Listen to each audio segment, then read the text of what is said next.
Hello, everybody. Welcome.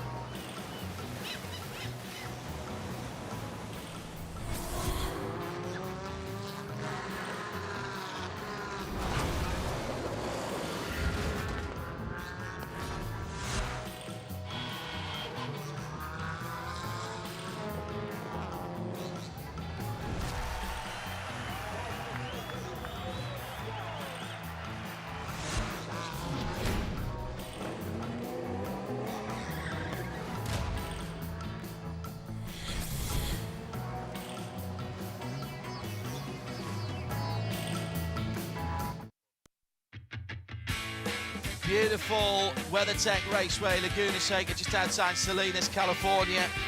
Monterey just down the road as well. 11 corners, 2.25 miles. They've got a bit of everything. Really quick across the start line, a curving front stretch that takes you over the brow of a hill and into a tricky downhill braking area at the Andretti hairpin.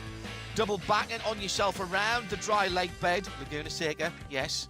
Yeah, giving you a little language lesson as well. From turn 5, you are climbing.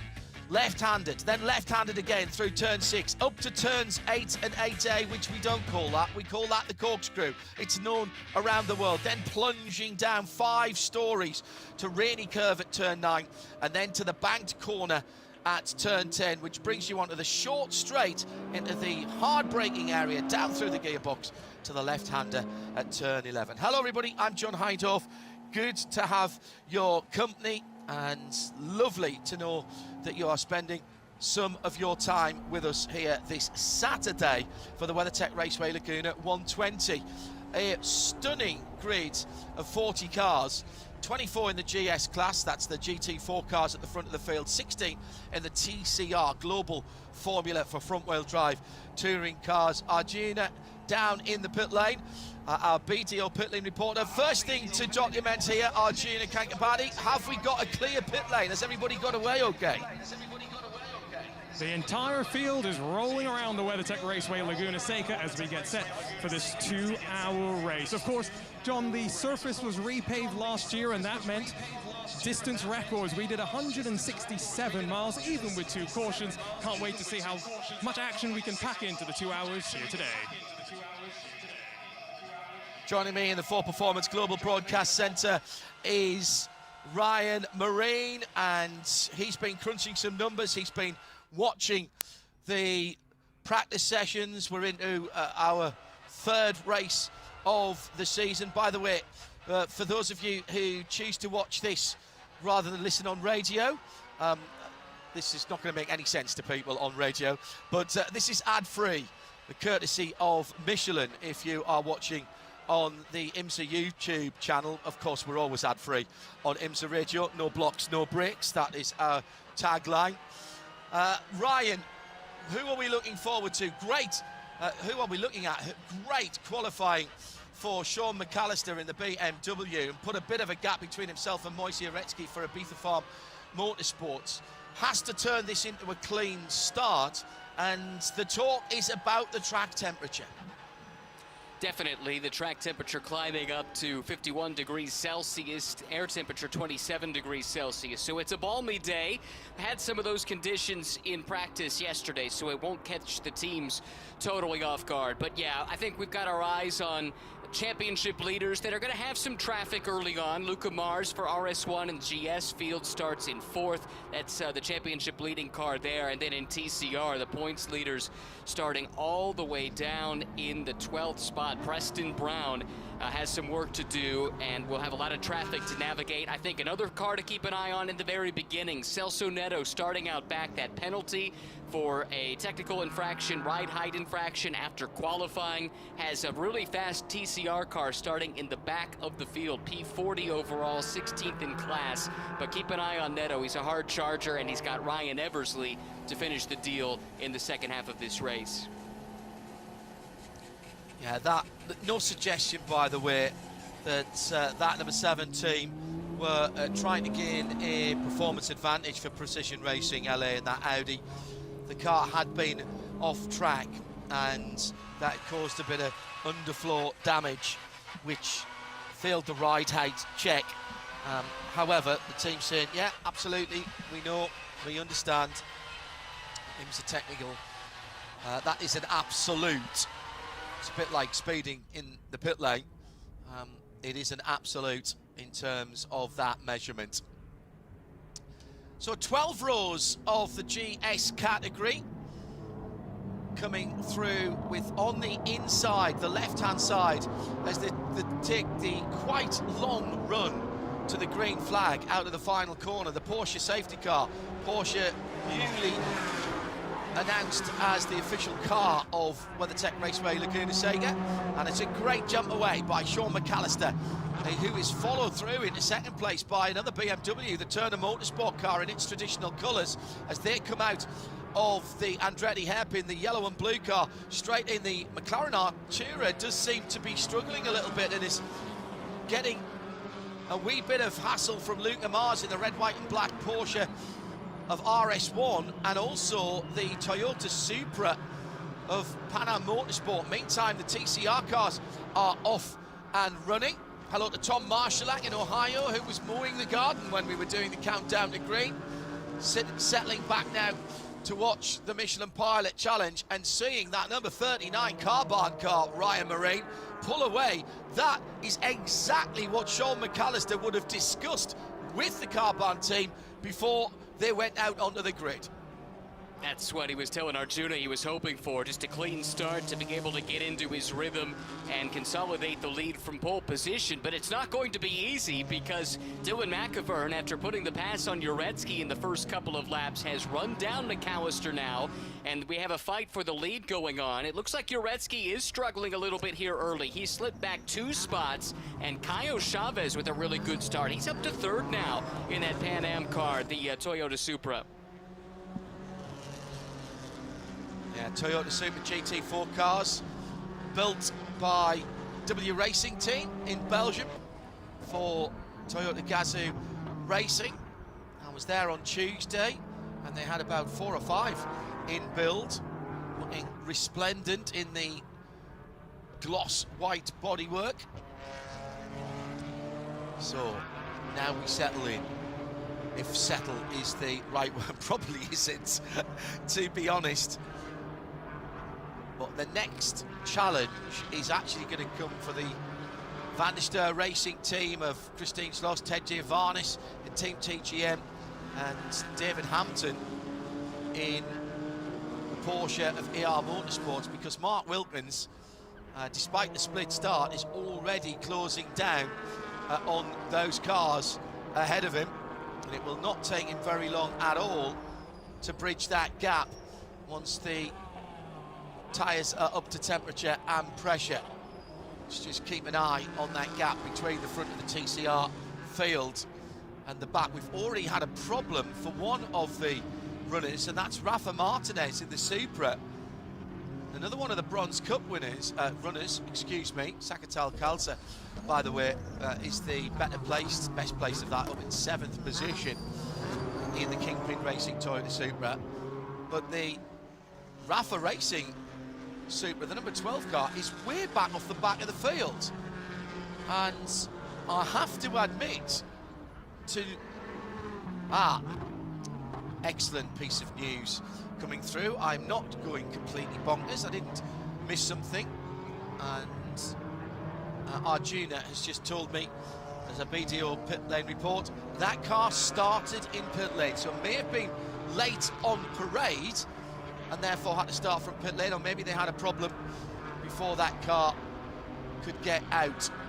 But it is right at the back at the moment, coming to the final corner now, leader of the race going up the hill to turn 6. And actually he's got most of the start finished straight to the back of the TCR field, which is gaining very, very quickly indeed on the back of the GS field. And that's Mark Wilkins and LP Monto's first challenge, Ryan Marine, because they are catching those GS cars, which are very quick in a straight line, but not necessarily as nimble as those very aerodynamically efficient and downforce efficient, because all that bodywork is all there for downforce as well on those front-wheel drive cars. It's true, they are quick little race cars. We saw that in qualifying where Mark Wilkins' pole time would have been good enough for 12th overall. Instead, he has to start behind all the GS cars, and he's catching the back of that pack at a good rate of knots. He was about 6 seconds a lap faster on that last lap than the back of the GS field, which admittedly is fighting amongst itself here at the moment. But pretty soon, we're not talking too long at all, and the front runners in TCR will have caught the back of the GS field. It's been a bit of jiggery-pokery between Dean Baker in the Baker Racing Audi and Nick Gallant in the RVA Graphics Motorsport Audi, numbers 52 and 31. Incident noted by Race Control and under review. We'll give you an update on that when we can. Always a bit of hip and shoulder early on. But, of course, the regulations have to be adhered to, whether it's first corner, first lap, or last corner, last lap, and everything in between. Everything's got to be applied in the same way. 31 are just ahead at the moment, as those cars are tracking at... Dean is in 7th position, and Nick Gallant is down in 11th, and in fact he's been assessed as having responsibility for that incident, but only a warning at the moment. So that's a bit of a finger wag, telling off in soccer terms, a yellow card. He's been given a warning, no penalty to serve, but that has been noted. Now heading up the hill, and here is the passing starting to happen between the TCR cars and the cars at the back of the field. Frank Depew just up the road a little bit. The Aston Martin being passed at the moment. That was the Ted Giovannis has already been passed by the top 3. Christine Schloss by the top 9, and off in the dust. That's Gavin Ernstone in the RSR Audi, 13th position, and he was coming through the field there. Now the driver's window is open, the net's still up there. Not seeing Gavin on the brake lights there, so has that car stalled out on him? That is turn number 10. So very quick part of the circuit, and he's gone to the inside of the track. He's found reverse. He's on the hard standing there. You can actually cut into the back of the paddock at that point, but he won't want to do that. He's gone onto the dirt. Oh, also involved the... No, I think that's a different incident. That's going up the hill. And that is the number 30, Scott Thompson, LAP Motorsports Mustang. Scott's not had a great day today. The green metallic Mustang Challenge car that he had contact earlier on, and he had to retire it, but he's got that one across the track. Nice bit of work there. He was watching the marshals who were giving him some ideas. Is that turn 5 or turn 6? It was turn 6. So not sure what happened to Gavin, but he speared across the track as he was going into turn 10 from driver's right. So maybe he was trying to give somebody some room. And Frank Depew was in close attendance to the number 30 LAP Mustang, but I absolutely can't say that there was any contact from what we've seen from the side of the circuit. So a couple of little maybe incident-ettes, Ryan Marine, but we've stayed green, but it has broken up the back end of the pack a little bit. No wall contact, that's good news, and yet nothing in either incident that we saw that makes it clear what caused it, if there were 2 cars involved or if it was a single car issue. It's a shame for Gavin Ernstone. It's good to have Gavin and the Roadshagger team back. They did not contest the first couple of races this season, but back in the paddock, and not the way that they envisioned their return going, I'm quite sure, but the good news is the car was able to continue on. I just wonder if Gavin got slightly offline coming out of rainy turn 9, because the witness marks on the circuit looks like it came from all the way across from driver's right, and that wouldn't have been the ideal entry line to turn 10, which is a right-hander. None of this has bothered our leader and pole sitter, who's pulled out to a 2.5 second lead. Sean McAllister telling our tuner in one of our BDO pit reports in our countdown to green that he felt the BMW would thrive in these warm conditions. Now, at 126 Fahrenheit, 52 Celsius on the track, and the balance does not seem to be affected, and Dylan McAvin is making hay while the sun shines and the track swelters. He's in second by about a second over the first non-BMW, but it is another front-engine car, Pan Am Motorsport, Caio Chavez for the GR Supra, then the mid-engine Porsche, Luca Mars for RS1, Ibiza Farm Motorsports McLaren. Did drop back a little bit with Moise Uretsky just keeping his nose clean possibly and staying out of harm's way. Sam Paley in sixth in the number 13 Ford Mustang, which he shares with Jensen Holtzman. Seventh, Satakal Kalsa. Kingpin, excuse me. Windward's Bryce Ward's dropped back a few places, but again, Bryce is an old hand at this now, aging like a fine wine, and he knows what his job is, and that is to hand that Windward racing car over in absolutely immaculate condition. And he doesn't need to be battling everybody at the start. Harry Gottsack has just put the fastest lap in TCR in at the head of the field. Got a couple more of the GS cars in sight now. 1:31.670 for the TCR class. That is hauling, Ryan. That is a very quick lap indeed this early on with a full tank. And it's also a change for the lead. Mark Wilkins had led from pole. He's dropped back to third. Godsacker, his teammate, is through to the lead. And LP Montour, somehow through all of that, has maintained the second spot. Now, is that some of the traffic interplay that we've been talking about? Is that what caused this, or is it something else? It's hard to say, but it is a change at the front of the field in TCR.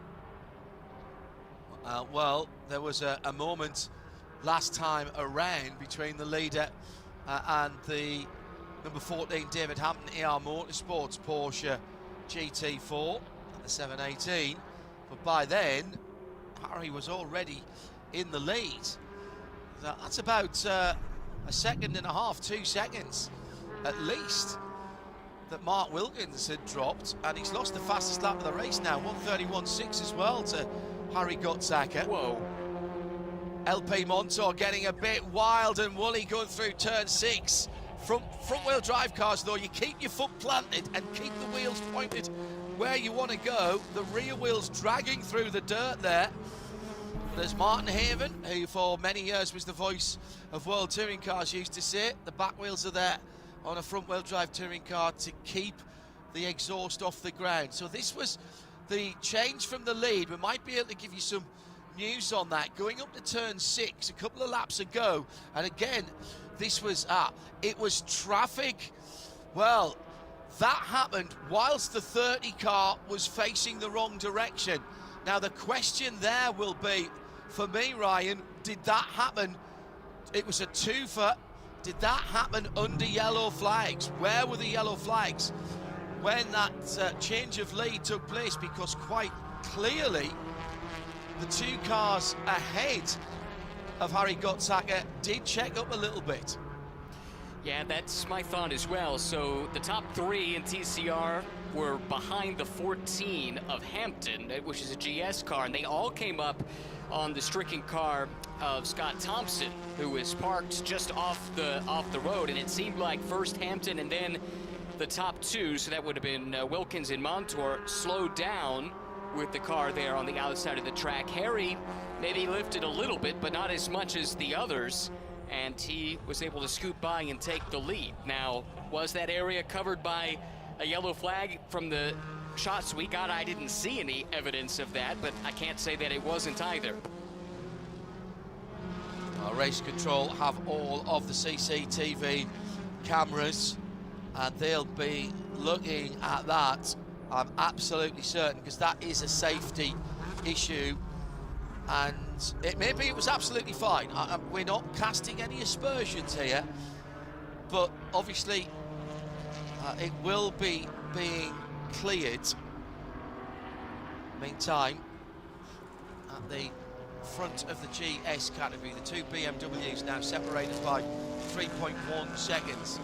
Sean McAllister, he's knocking out low 131, a 31.3 last time around. 31.2 for Dylan McIvern in second. 31.2 also for Caio Chavez. 31.3 for the third place Luca Mars. 31 flat for Moise Uretsky, who's now finding some pace in that McLaren. I wonder if he's just being a little bit canny in bringing the Michelin tyres in this extremely hot situation on the circuit. Can't stress enough how easy it is to abuse a tyre early on, that you've got to get 40, 50, possibly even an hour's worth of driving. The thermal degradation is just as important to manage as the physical degradation, in that the rubber peeling off the tyre as it is meant to do. There's a variety of different grips that tyres give you. Obviously the rubber on the ground is a mechanical amount of grip. There's an element of chemical grip with the rubber compound reacting with the road surface, and heat plays a huge part in that. Too little, not good. Too much, also not good. You've got to be Goldilocks in the middle and just right.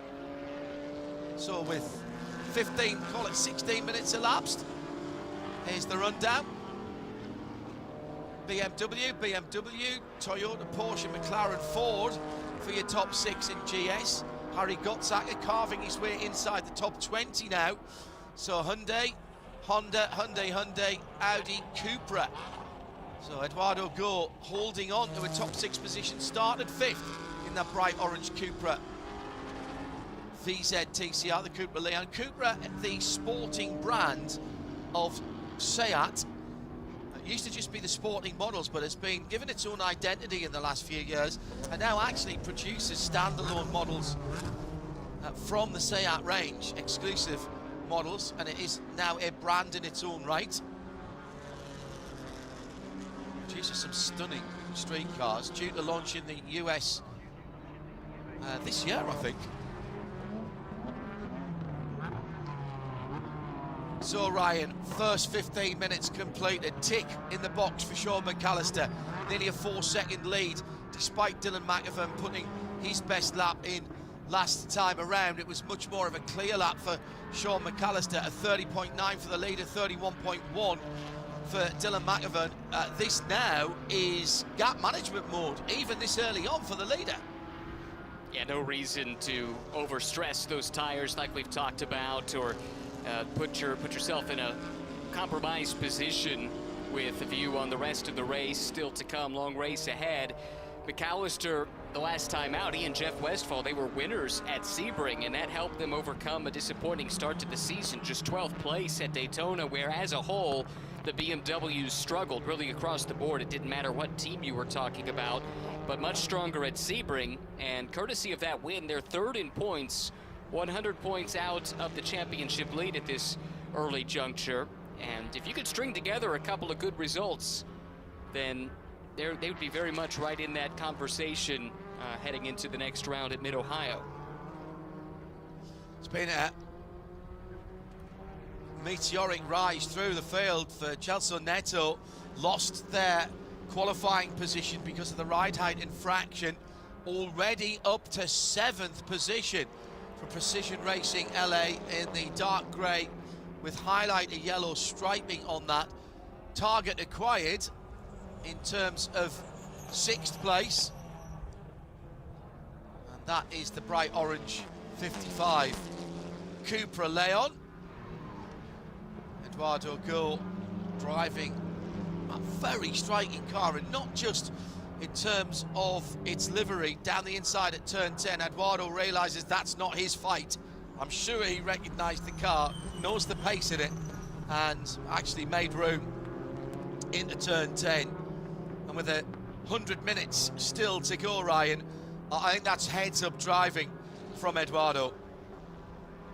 Yeah, it is at this stage, not just in the race, but also in the development of that car up against the tried and true package of the Audi here with Celso Neto, who might be new to IMSA, but has a lot of touring car experience under his belt. Youngest ever winner in the Brazilian Touring Car Championship back in 2018, and has done quite a bit of racing in touring cars here in the US over the last few years, but gets this chance to come over and race in Pilot Challenge with Ryan Eversley.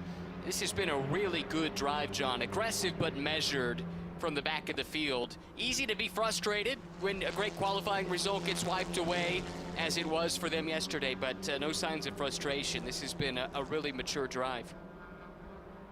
Perfect time to mention that car, because Arjuna is at the pit with Ryan Eversley, who will take over this car and take it to the finish. Let's take a PTO pit lane report and find out if this is all going to plan so far. Does Ryan look pleased? Does he look anxious?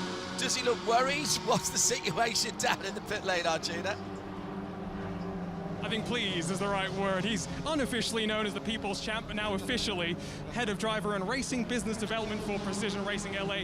Drop to the back. You and I were just talking about what happened, that saw the damage incurred, but what a drive through the field so far. Yeah, unfortunately, Celso had a little damage in qualifying, and that broke the splitter, so we had ride height infringement post-tech. Totally acceptable, like that's on us, and but we knew the car was really good because he did the lap prior to that to get the P2 start spot. So I knew he'd be coming through the field, but he's just like having such a good stint right now, which is not uncommon. It's not surprising why IMSA picked him for the Diversity Scholarship Award, because he's just been a tremendous driver on and off track. So I'm really proud to get to drive with him. But we're racing in honor of his grandmother, who passed away about 2 weeks ago, and we're really hoping that we can make her proud today. And just thankful that PRLA gave us a really good car, because Sebring didn't go so well, and we're really happy with it this weekend. So great job to the team. Great to know you're fighting for the family. Talk to me a little bit, though, about being back in the IMSA paddock. 1 year away for you. Is it nice to be back with the family? You know, it is. This paddock has just grown and grown, and the sport is in such a great place right now. And it's always a bummer when you're not able to go to all your favorite races, see some of your favorite fans and other racers. But man, TCR is having a killer year. It's awesome to have so much support from Audi, as well as Hyundai and Honda. Everybody really making this class what it is. But man, like the fan turnouts we've had this year, it's the place to be. So as much as I've enjoyed my time in both series, it's a real pleasure to race in IMSA. Let's talk strategy. Did you expect Celso to have carved his way this far up through the field? What was your expectation jumping into the car whenever you end up jumping behind the wheel? So I focused in practice on late race pace, and I ran a 70-minute old tire, and I've had the best rotation on a front-wheel drive car here I probably ever had. So when they told us we were going to the back, I honestly went, okay, which at Sebring I would have been throwing things. So I'm not surprised he's moving up as fast as he is. We just got to be there at the end, and these races can get real ugly near the end. So, but I'm really happy with him and obviously the team. So we're having a good day so far. Elbows out at the end to forget ugly for Ryan Eversley. And he's got very pointy elbows when he needs them, Arjuna. Yeah, good stuff. Really good attitude from that team. You heard what he said. We reported that they accepted what the issue was, and he's just that we heard it from Ryan's mouth, not just a driver but an integral part of that Precision Racing team. Chelsea up to 6th position, having dealt with the Gore Racing Cupra. News coming through from race control. I have to say, I'm not surprised at this. They have reviewed the video evidence, and the pass for the lead by Harry Gotzacker was under yellow. He will have to come down the pit lane for a drive-through and give up that lead. So the effective leader at the moment as Gotzacker peels into the pits right now to serve that drive-through. Doesn't have to stop, but he will have to drive through, and it's a long pit lane here, and that is going to drop him down. I reckon somewhere near the bottom end of the top 10, actually, by the time he goes through the pit lane. Remember, this was up at turn 6. Everybody ahead behind one of the GS cars. It was the number 14 car. So coming through turn 5, it's all good. He sits in 3rd place, sitting behind the Porsche number 14. Turning in, there's a car off to the right-hand side. The yellow flags are waving, and he goes through and makes the pass. JP Montour on the other side, he might be getting looked at as well, actually, because he was up the inside. Where was the green will be the question. Now, the team will be looking at that as well. 3 laps they would have had to serve that penalty, but they have taken the view. So it was a local yellow that he ran through.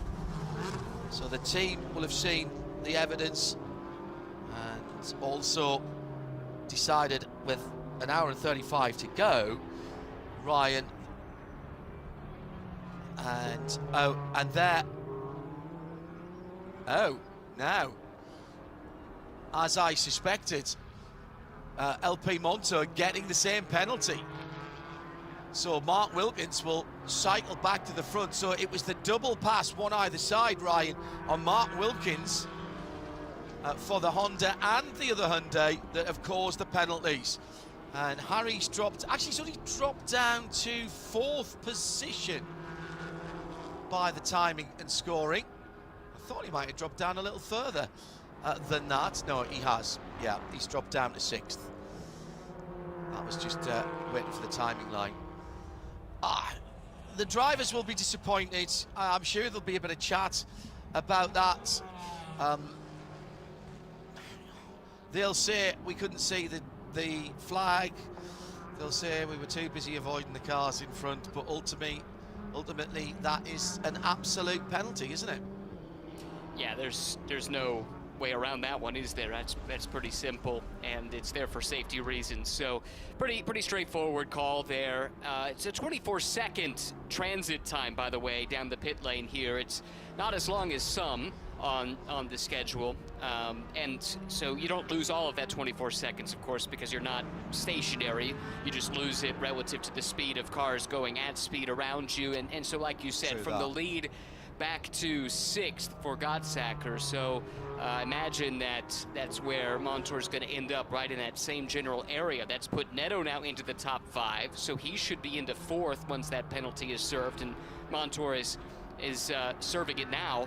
Eric Powell then will advance up to 2nd, and Bruno Colombo making his debut for Rockwell up to 3rd here in the early stages. So from leading the race, he drops to 30 seconds behind the leader, having come in, Harry Gottsacker. So 24 seconds transit time. That's the time you are in the pit lane. The pit lane speed limit stops just after the Mission Food Bridge, but the drivers have been told that it is an absolute no-no if you come out of the pit lane. You must stay in the pit lane to the exit of turn 2 and rejoin there. You cannot rejoin between turn 1 and turn 2. It has to be on that inside track that mirrors and follows that second corner, the hairpin at the Andretti hairpin. So Mark Wilkins back at the front of the field after all of that, as you were, sort of. But 6.5 seconds is the answer to how far is he ahead. So that's a massive net gain for the man who was overtaking at either side at that local yellow.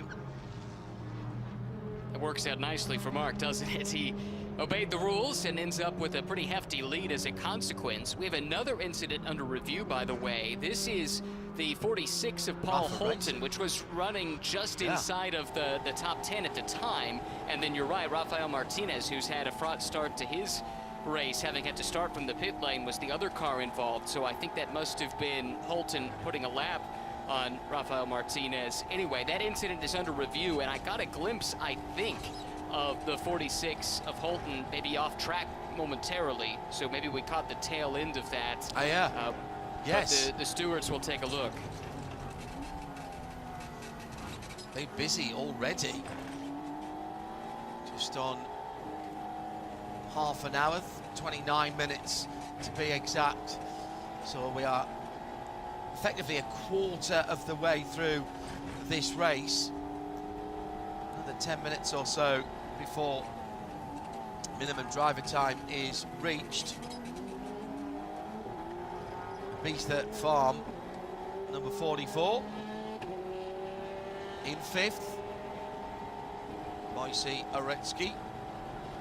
stalwart of the IMSA paddock, Moisey. He's been in a number of IMSA championships down through the years. Good to see him here in the Michelin Pilot Challenge.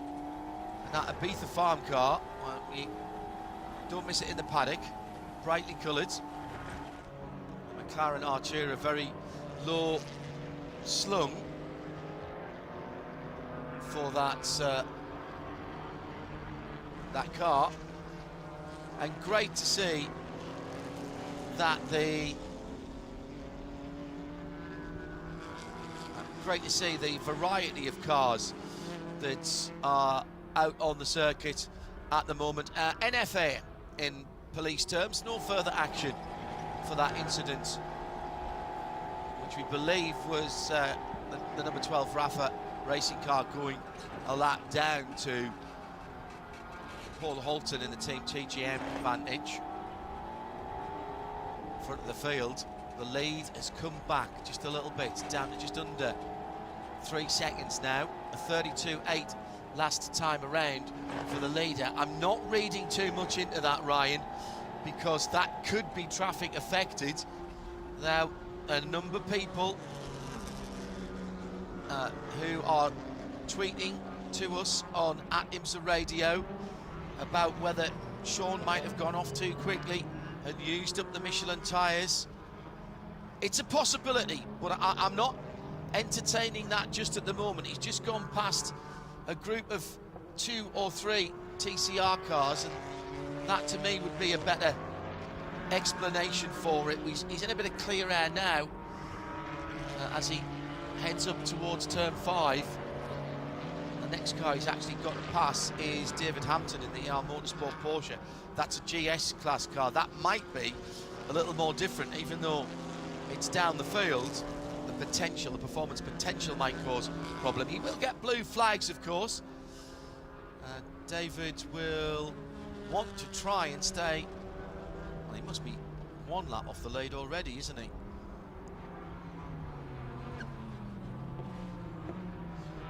So it will surprise you not at all to know Galto Neto for Precision Racing is the biggest mover, up to 4th position now, Ryan, and not at all phased. Oh, and we've got the number 30 LAP Mustang off again, and that's Scott Thompson for the LAP Motorsports Mustang. And that is turn 9. That will not have been a slow off. He's gone to the inside again. The sequential indicator is on the right-hand side. He's found reverse. Sometimes not an easy thing to do on a race car. Now, again, he's got cars around him. Did he just run out of road on the driver's right? Yes, he did. Lost the back end and then spears across the road. Fortunately, nobody else. Oh, my goodness. I was about to say, fortunately, nobody else coming, but there was a group of TCR cars. That would have been an eye-opening moment for the TCR battle that was coming through there, Ryan. To say the least. I think everybody involved is taking a deep breath after that one. That was a close call, but Scott's able to continue on. Yeah, frustrating day, as you talked about earlier in the Mustang Challenge race earlier. Had a coming together with another competitor, and then ultimately had to retire the car. And a couple spins here to start this one. It's a shame. This team showed good pace at Daytona in the 4-hour race there. Clay Williams, who's his co-driver, is a really strong driver who I think needs an opportunity like this to showcase just how good he is to racing at this level. But today doesn't appear to be their day. Ryan Marine, John Heinhoff in the Ford Performance Global Broadcast Centre. Arjuna Kankabadi down in the pit lane. It's our BTO pit lane reporter. And 33 minutes elapsed, so about another 6.5 minutes, 7 minutes to drive time for anybody who hasn't had to come down through the pit lane. So just a reminder that anyone who's done a drive-through penalty, they're going to have to add that time on as well to the mandated drive time. Arjuna, are we starting to see signs of interest on the pit wall for any of the GS cars. There's a couple of the cars that have dropped off the lead lap at the back of the field, which will be disappointing for them. I think I saw some of the Team TGM drivers getting warmed up. More importantly, I think I'm seeing some of the pit crew get limbered up and stretched out as well, John, which I think is that sign that driver changes may be incoming, but at the very least, pit stops when this drive time window opens is something all these teams are thinking about, and the Michelin tires are being rolled to the pit wall. Moments again coming out of turn 9. And a tiny little touch. That was the Victor Gonzalez racing car, VGRT machine. And being passed by, that was Lance Bergstein, wasn't it, for VGRT? Being passed by one of the Porsches, which... Brian Locke, I think, John. CDR Valkyrie. Oh, do you? Yes. Yes, excellent. Excellent, that makes sense. I couldn't quite work out that was on the same part of the circuit. There's a little bit of, I think it's Porsche front dive plane that is being left on the track there in the entrance to turn 9. Yeah, I think you're right. I saw that too in the replay. Just a little bit of carbon fiber came off, and it did look like it might have come from the front of that Porsche, which this weekend, Brian Locke is sharing with Matt Brabham. Interestingly enough, it's Matt's debut this season. We'd seen Brian in the championship before, but with Amir Halim as his co-driver. But kind of cool to have the Brabham name back in the IMSA paddock, where it's had so much success over the years. Now, we were just guarding against pointing the finger at Sean McAllister for using up his tyres. I think we were right to do that, because he's now out to 4.5 seconds, as of course Dylan McAvern has had to come through the same group of cars that Sean did a lap or two ago. Caio Chavez hanging on nicely there, just 0.8 of a second now behind Dylan. Top 3 still within 5 seconds, top 4 within 8th, top 6 within 10. So we're not talking huge margins. Sean McAllister sensibly, I think, not trying to drive away. Great battle, Sam Paley, Moise Uretsky, and another spin for Sean Thompson in the number 30 car, bright red machine. Scott Thompson, excuse me. But again, he hasn't hit anything. Hello to Dakin's Design. Great to see Arjuna Kankapati on the IMSA broadcast team.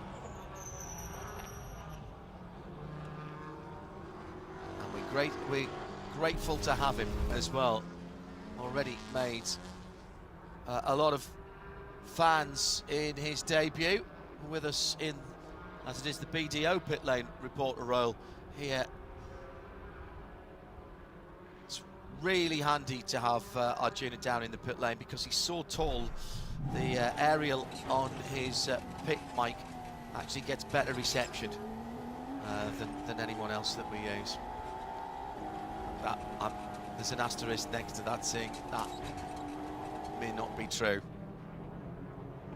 Easy to spot on the pit lane though. We have got the incident between Frank Depew in the 71 Aston, the Rebel Rock racing car, and the Scott Thompson number 30 car under review. Now, battle for position, side by side, coming out of turn number 2 towards turn 3. 95 BMW. It's Dylan McAvern, and he is defending because I can't really decide whether that number 54, Caio Chavez, Pan-Am Motorsport, is very dark blue or black. I think it is black. It's such a deep colour. It reflects. Now they're coming up on TGM 64, and Ted Giovannis with his eye on his mirror stays out the way going through turn 6. So that's the battle for second now, and it's Dylan McIvern who is dropped into the clutches of that Toyota GR Supra. Yeah, exactly. Caio Chavez has been really strong here, and this shouldn't come as a huge surprise. He was really quick at Sebring as well. They didn't get the result. I can't remember if it was a penalty or what exactly went wrong, but they only ended up scoring a 15th place there. Caio drove at Sebring with Werner Neugebauer. He has a new co-driver this weekend, Thiago Camilo, who, as far as I'm aware, is making his series debut. But this car is really quick, and the interesting thing about it, John, if the entry list is correct, and it was this way at Sebring too, this is the previous generation, the Evo 1 version of the Supra. We're on to the Evo 2, but this one's been listed as the Evo 1 in both races, and clearly there's still plenty of life in the old girl. Yeah, that's very impressive. That car hassling one of the favoured marks, or should I say the experienced marks, experienced teams and experienced drivers. I mean, you've got the trifecta there in Dylan McIvern, BMW M4 GT4 Evo and Turner Motorsport.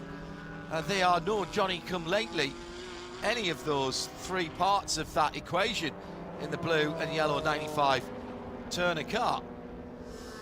So that is impressive, and now traffic ahead of them as well. Whilst they gain on the traffic, a moment or two ago, the Ibiza Farm Artura with a little touch and some contact whilst lapping the TCR cars, and that was Madison Oust in the number 9, the dark coloured machine. Now 126 degrees, well off the top of my Fahrenheit and Celsius conversion chart. So that's 52 Celsius. Let's head down for a BDO pit lane report. Arjuna is watching the pit lane starting to come to life. The drive time window has opened and teams have taken advantage. Robbie Foley out, replacing Vincent Barletta in the Turner Motorsports number 96. Also saw the Stephen Cameron Racing 19. Sean Quinlan out, Gregory Leifug in. This is definitely an opportunity, I think, for these drivers to get in and feel the rhythm, John. We talked to Ryan Eversley. He said in practice he did a 70-minute stint on a single set of tires. Some of these drivers are ready for the challenge. They've got ahead. So Gregory Leifug then into that car. They can't get to the end from here, Ryan, in those GS cars. Still an hour and almost an hour and 20 minutes to go. Not without a huge dose of neutralization. And at the moment, I'm quite happy watching the racing develop. It's really fascinating to see the relative pace of these cars. And now that we look on the tracker, which you can get to at live timing, alcoholsystems.com, there's barely a spot on the track that doesn't have 2 or 3 cars on it. And so the gaps are ebbing and flowing, stretching out like an elastic band. And this is why we love this racing and multi-class racing. It's brilliant. That's awesome, watching the overlap, watching both classes deal with the traffic. It's not just the leaders coming through, but it's also the TCR cars dealing with the GS cars coming through. And for those that are pitting right now, these are cars that never were going to try and do this in one stop. They have one driver that has significantly more experience and maybe some pace than the others. So they're going to take the first opportunity to get those driver changes done.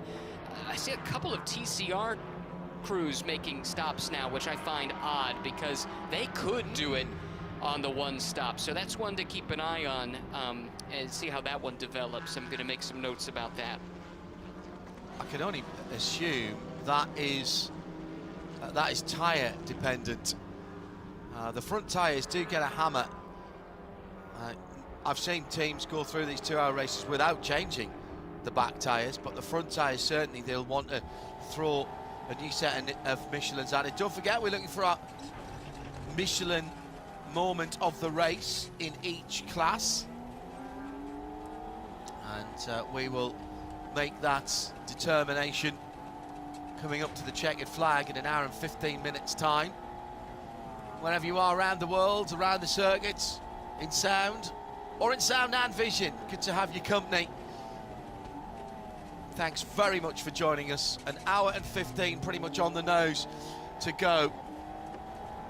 Pit stops is a difficult time for the guys. Remember, Caio Chavez at Sebring got a drive through because they weren't looking after the tyres.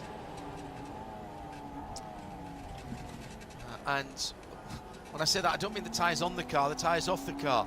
It is mandatory that you have a pit crew member with a wheel and tyre in the pit lane, and that is because they weigh about as much as what you can carry onto a plane. You can take 23 kilos onto a plane as a checked bag, and it's roughly speaking just a little bit less than that for the TCR cars. Still this battle raging on with Moise Uretsky, who's got Sam Paley just ahead of him. Ahead of Sam is Luke Mars, another couple of seconds up the road. Caio Chavez now right with the BMW as they come down through to Rainy Curve, the left-hander after the corkscrew. They've got a decent run of track ahead of them. None of the top GS cars, Ryan, have stopped yet, and I'm mildly impressed by that, actually, because we're coming on to 46 minutes. I thought we might get 50, so that's all right. We're still sort of there in the window. The teams have been particularly coy about a fuel burn here, but this is a fast track, and you're on the throttle pedal for quite a long time, quite a large proportion of this lap. And a lot of hill climbing to do as well, which will sap some of your efficiency. I think these guys will try and run as deep as they can, because as we heard Sean McAllister allude to, if a flag falls the right way, you might be able to extend a stint long enough to make it in a single stop, and there's some advantage there. Again, there's a handful that have pitted. Primarily, these are the Bronze Cup cars that are getting their bronzes out and putting their more experienced drivers into those cars, and this is part of their strategy for sure. But I think for these front runners, they're going to push this as deep as they can and see where or if yellows fall, and then that could open up the possibility of one stopping.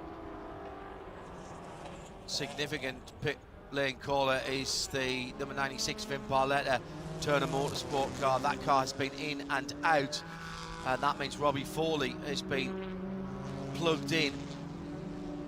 One of a number of drivers who is the ultimate plug and play performance accessory, straight down to a 131.7.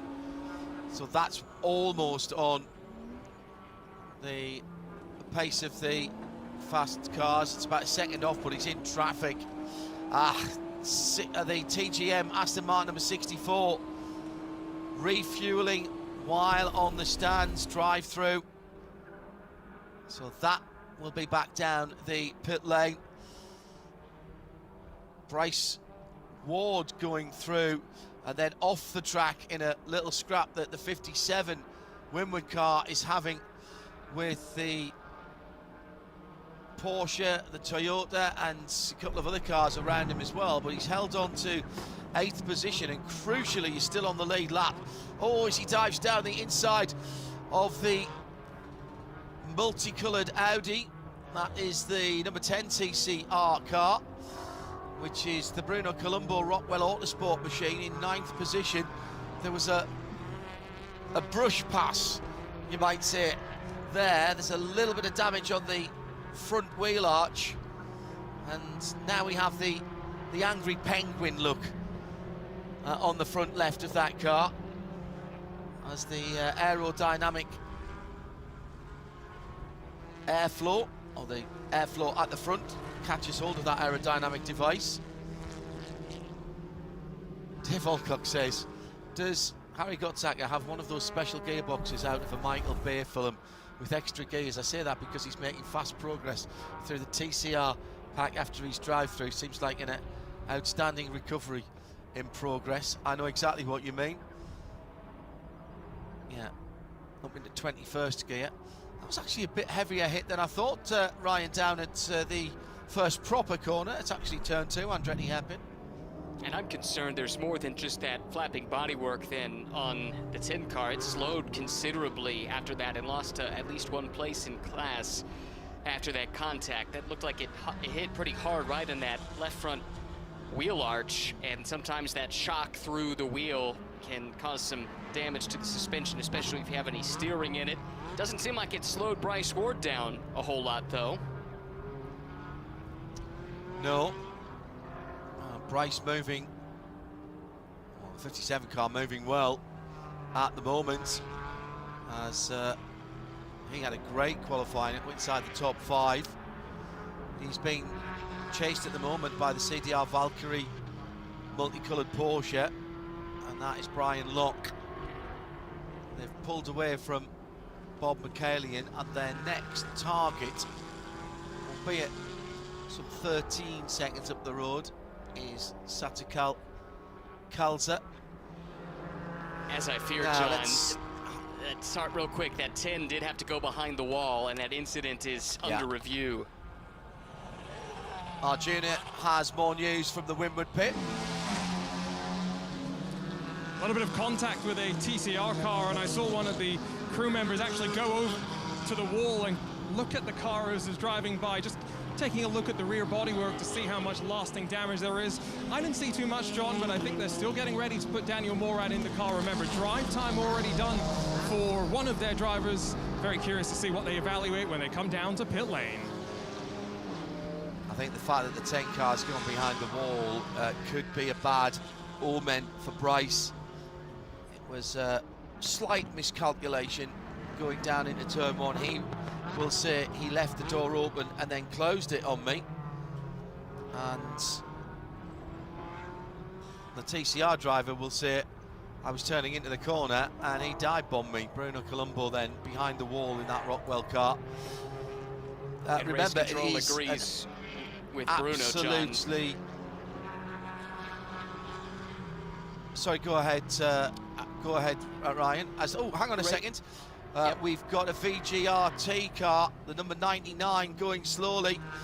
This is the red and white Hyundai of Victor Gonzalez Racing Team, and it's a left front puncture for Eric Powell. Meantime, we have the drive-through penalty for the number 57. So that is, as I thought, the bad news for Bryce Ward.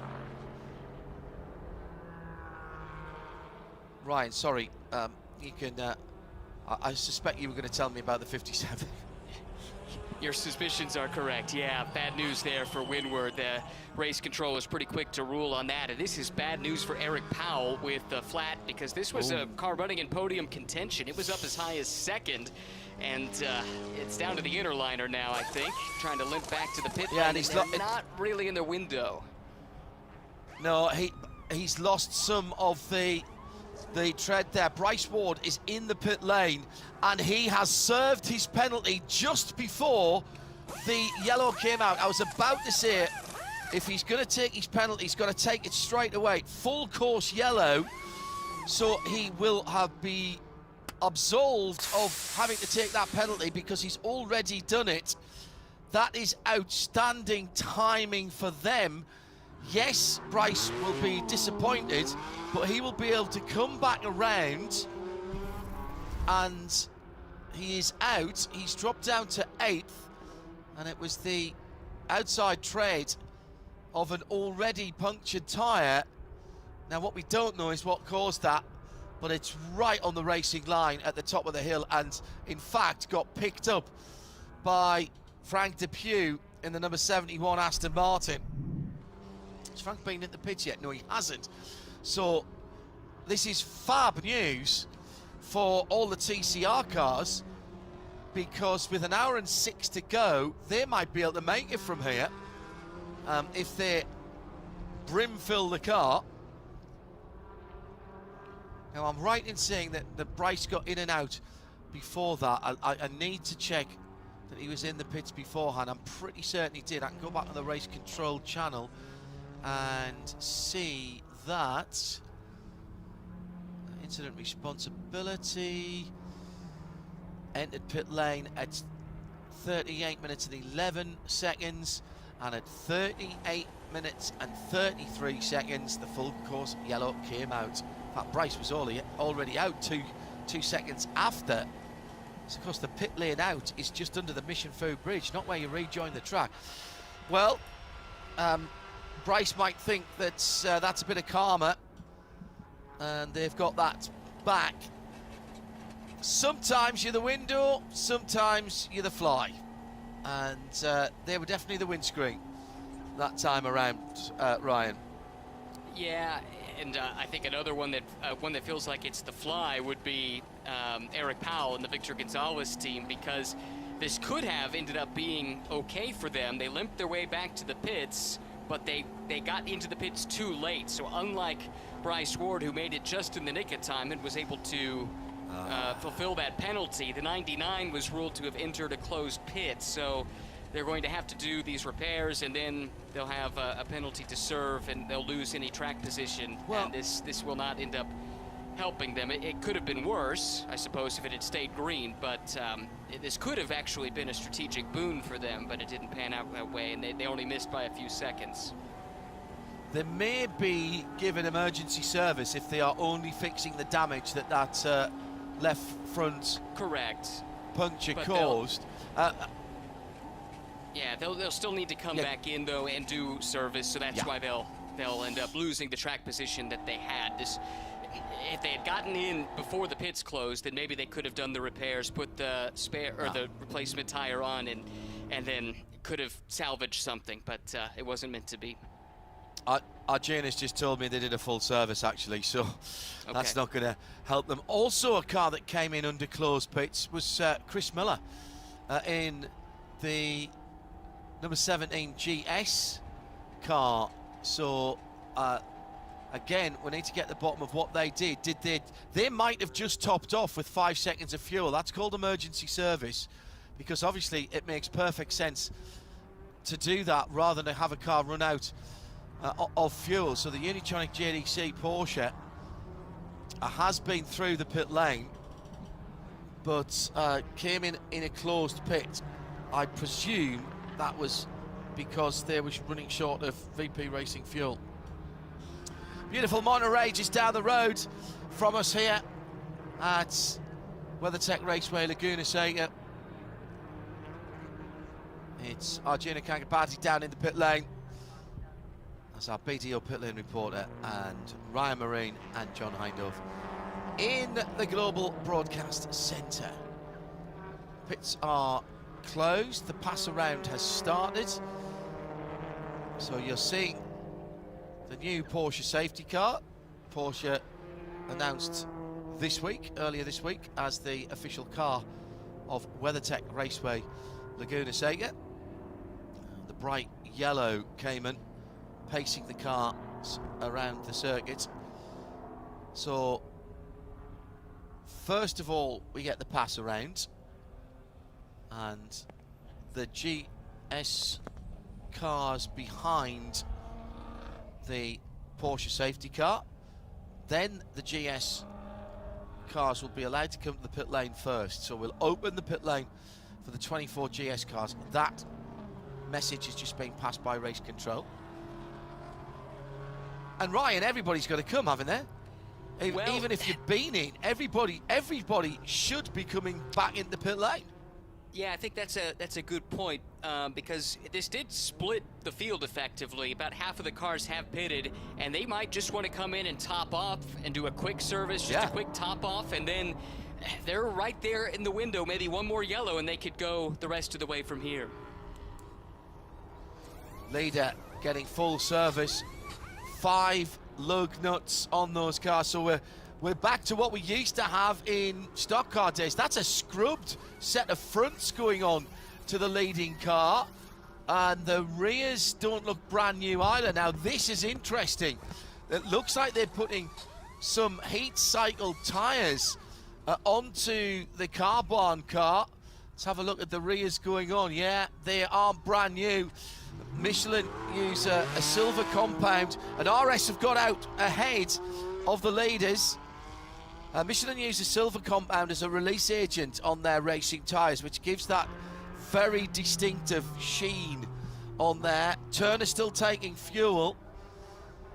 So RS1 and Jan Halen, that was their second stop, so they needed less fuel, so they've pitted just for fuel. Jan Halen in the car is going to be the leader of the pit stopped cars, I reckon, in the RS1 Porsche.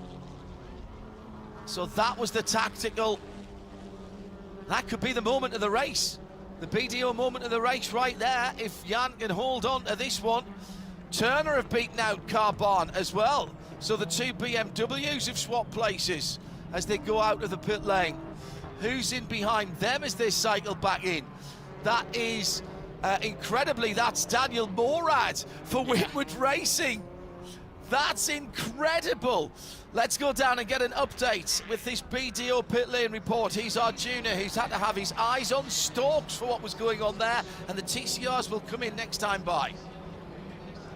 Your eyes did not deceive you, John. I think the majority of these GS cars elected for scrubbed Michelin tires, clearly thinking that's going to give them an advantage on this initial restart, and then anything that happens in this final hour of racing after that. I can see the flurry of TCR activity that is abound, and that includes, for many of these teams, of course, the driver changes, and so race leader number 33 stops in his marks, and Mark Wilkins going to jump out. Bryson Morris going to take over, and let's not forget, John, that car finished at the front of the field last time out before a technical infringement dropped them to the back.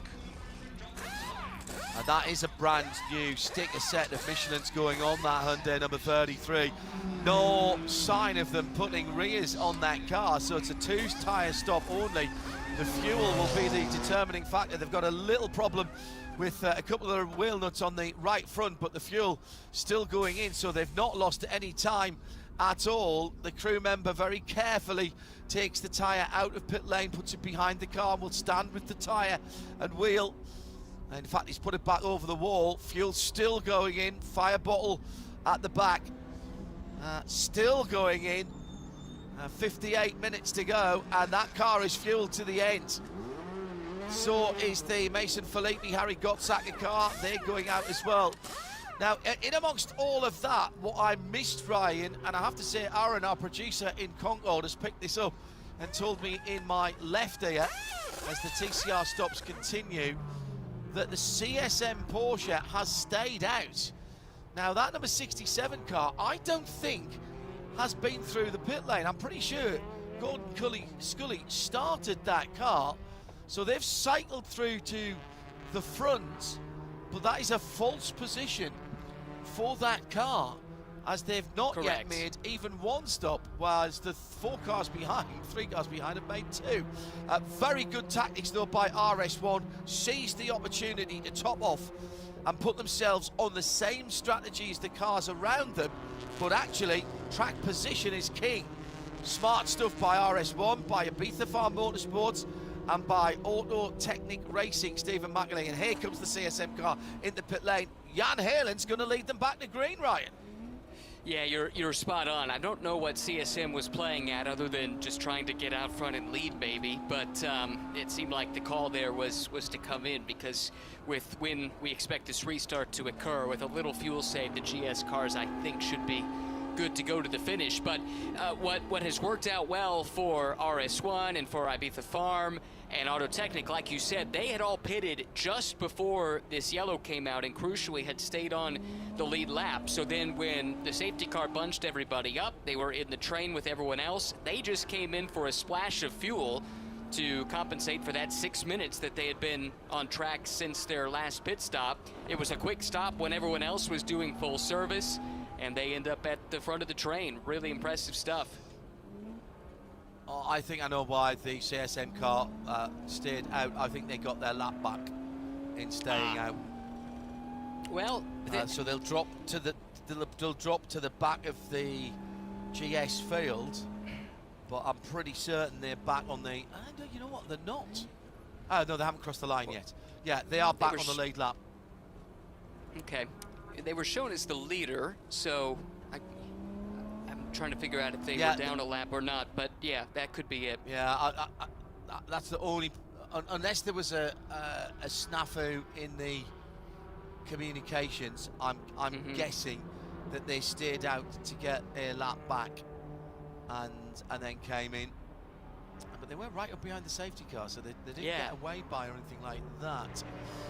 They are on the lead lap now, as Morgan Burkhardt has taken that car out. And of course, they will get the class split. At the moment, Bryson Morris for the number 33. Mark Wilkins started that car. He's scored in 9th, but of course the TCR cars will go behind all of the GS cars, including the lap GS cars, remember. So I'm trying to work out how far down are on the lead lap. I think that puts Tom Merrill's on the lead lap for ER Motorsports again, that number 14 car. By my reckoning, the first GS car off the lead lap is Eric Filgueiras in the JDC Miller Unitronics car, the Porsche number 17. Jim Jossin for Rafa Racing in the Toyota, he's off the lead lap as well, but only by one. So in car number terms, oh no, I'm wrong. There's Eric Filgueiras going past there now, so he's back on the lead. Is he right on the end of the lead lap? My yes. Goodness me, we're going to have to do a bit of shuffling here. Well, we're going to have to do a little bit of shuffling. But certainly we've got, I think we've got 28, 29 cars on the lead lap. As they've all just gone through and past the start-finish line. Timing and scoring showing that. So this is going to be a dash. TCRs now are all good to go. So as they line up, once the class split is done, it will be the two Brian Hertner Autosport cars, 33 from 98. Hang on, haven't we seen this before? Precision Racing up to 3rd position after a stunning opening stint from the back of the grid by Celso Neto, who's down in the pit lane now for this BDO pit report with Arjuna. Sometimes you don't want to go to the back of the field, but it leads to some fun. Celso Neto carves his way through the pack. Talk to me, how was that stint for you? Yeah, it was definitely tough. We know this is a high tire drag track, so when you're making passes, you're braking deeper, you're stressing your tires, and I really just try to make all these passes, being smart with the traffic, and keeping my tires under me. At the end, we were holding on for dear life. I think everyone else was as well, but it's part of this track, part of TCR racing. Luckily, something we've worked on a lot, and I'm really happy with the team. We had a fast car. It wasn't the technical difficulty that put us in the back that made us be fast, so hope we show that today. It was honestly damage in qualifying that caused that DQ, but I'm really happy with the team, the execution, the pit stop, and the car, so can't thank everyone enough. Thanks, Celso, as we get ready to go back to the green. Yeah, and Ryan Eversley now in 3rd position and will be right up behind the leaders once we've finished the class split. Safety car is off the circuit, and therefore at the front of the field we are going green. A great restart from Jan Halen in the RS1 Porsche, under pressure from the Ibiza Farm McLaren, then BMW, Stephen McAleer.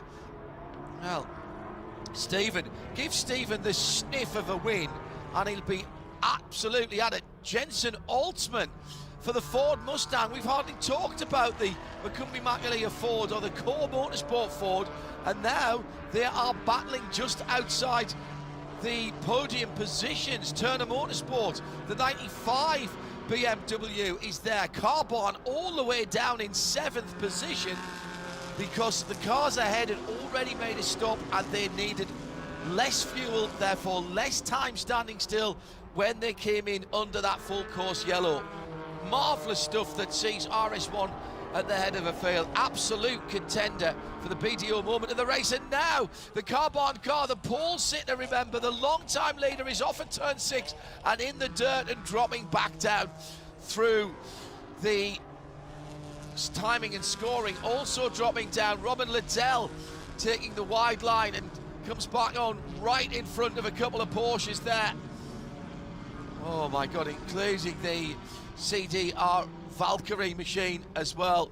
Goodness gracious me, that was all a little bit nip and tuck.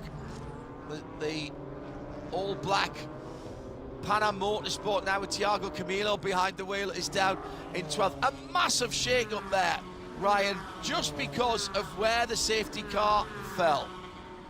Yeah, it is, and a couple of teams were in prime position to take advantage. Others, like the pole sitter at Carbon BMW, were cycled back. Just as you mentioned, Jensen Altsman, though, John, he's just entered the pit lane for the second time. That's out of a top 5 position, so something has gone amiss for McCumbee-McAleer Racing. Huge amount of penalties coming through. We've got CSM Chase Jones for what was that, pass under yellow. That will be a drive-through. Jensen Altsman, McCumbee-McAleer Racing, there's your answer to drive-through for a tyre not being looked after in the pit lane. We've got the 14 Porsche now off the track. That car's been struggling a little bit all the way through today. That is going to be another yellow, I think. So it might, yeah, it's not going anywhere. The AR Motorsports car and Tom Merrill. Oh, how annoying. That car has got the fastest lap. Sort of been struggling, but it's got the fastest lap in GS, actually, a 1:30.170. We've got one of the safety trucks there already. Full course yellow is out. And I think, again, that Jensen Altsman got in and out before that yellow was called. Big dusty moment for the carbon car at turn number 6. Lost a huge amount of real estate. Let me go through some more penalties. Red light at the end of pit lane being run, stopping 60. That's a huge one, and that is going to be painful. Can't take that under a yellow. And that is John Miller for Victor Gonzalez Racing in the 18 car. The 99, oh my goodness me, this is a litany of mistakes. So Victor Gonzalez, tyre without a crew drive-through, hasn't managed to do that. There'll be no opening of the pit lane here. And for the car 99, a second penalty assessed for more than emergency serviced in a closed pit. So that'll be stopping 60. So that's one drive-through and one drive-in stop and hold for a minute. That's going to be over a lap, they'll lose. Oh, and Jensen Altsman's run the light at the end of pit lane. That must have been serving his penalty. Oh, that's going to be a stop and 60 there. So he got in before the safety car was called. So why was there a red light at the end of pit lane, unless that was coming out of his pit stop? That's an odd one.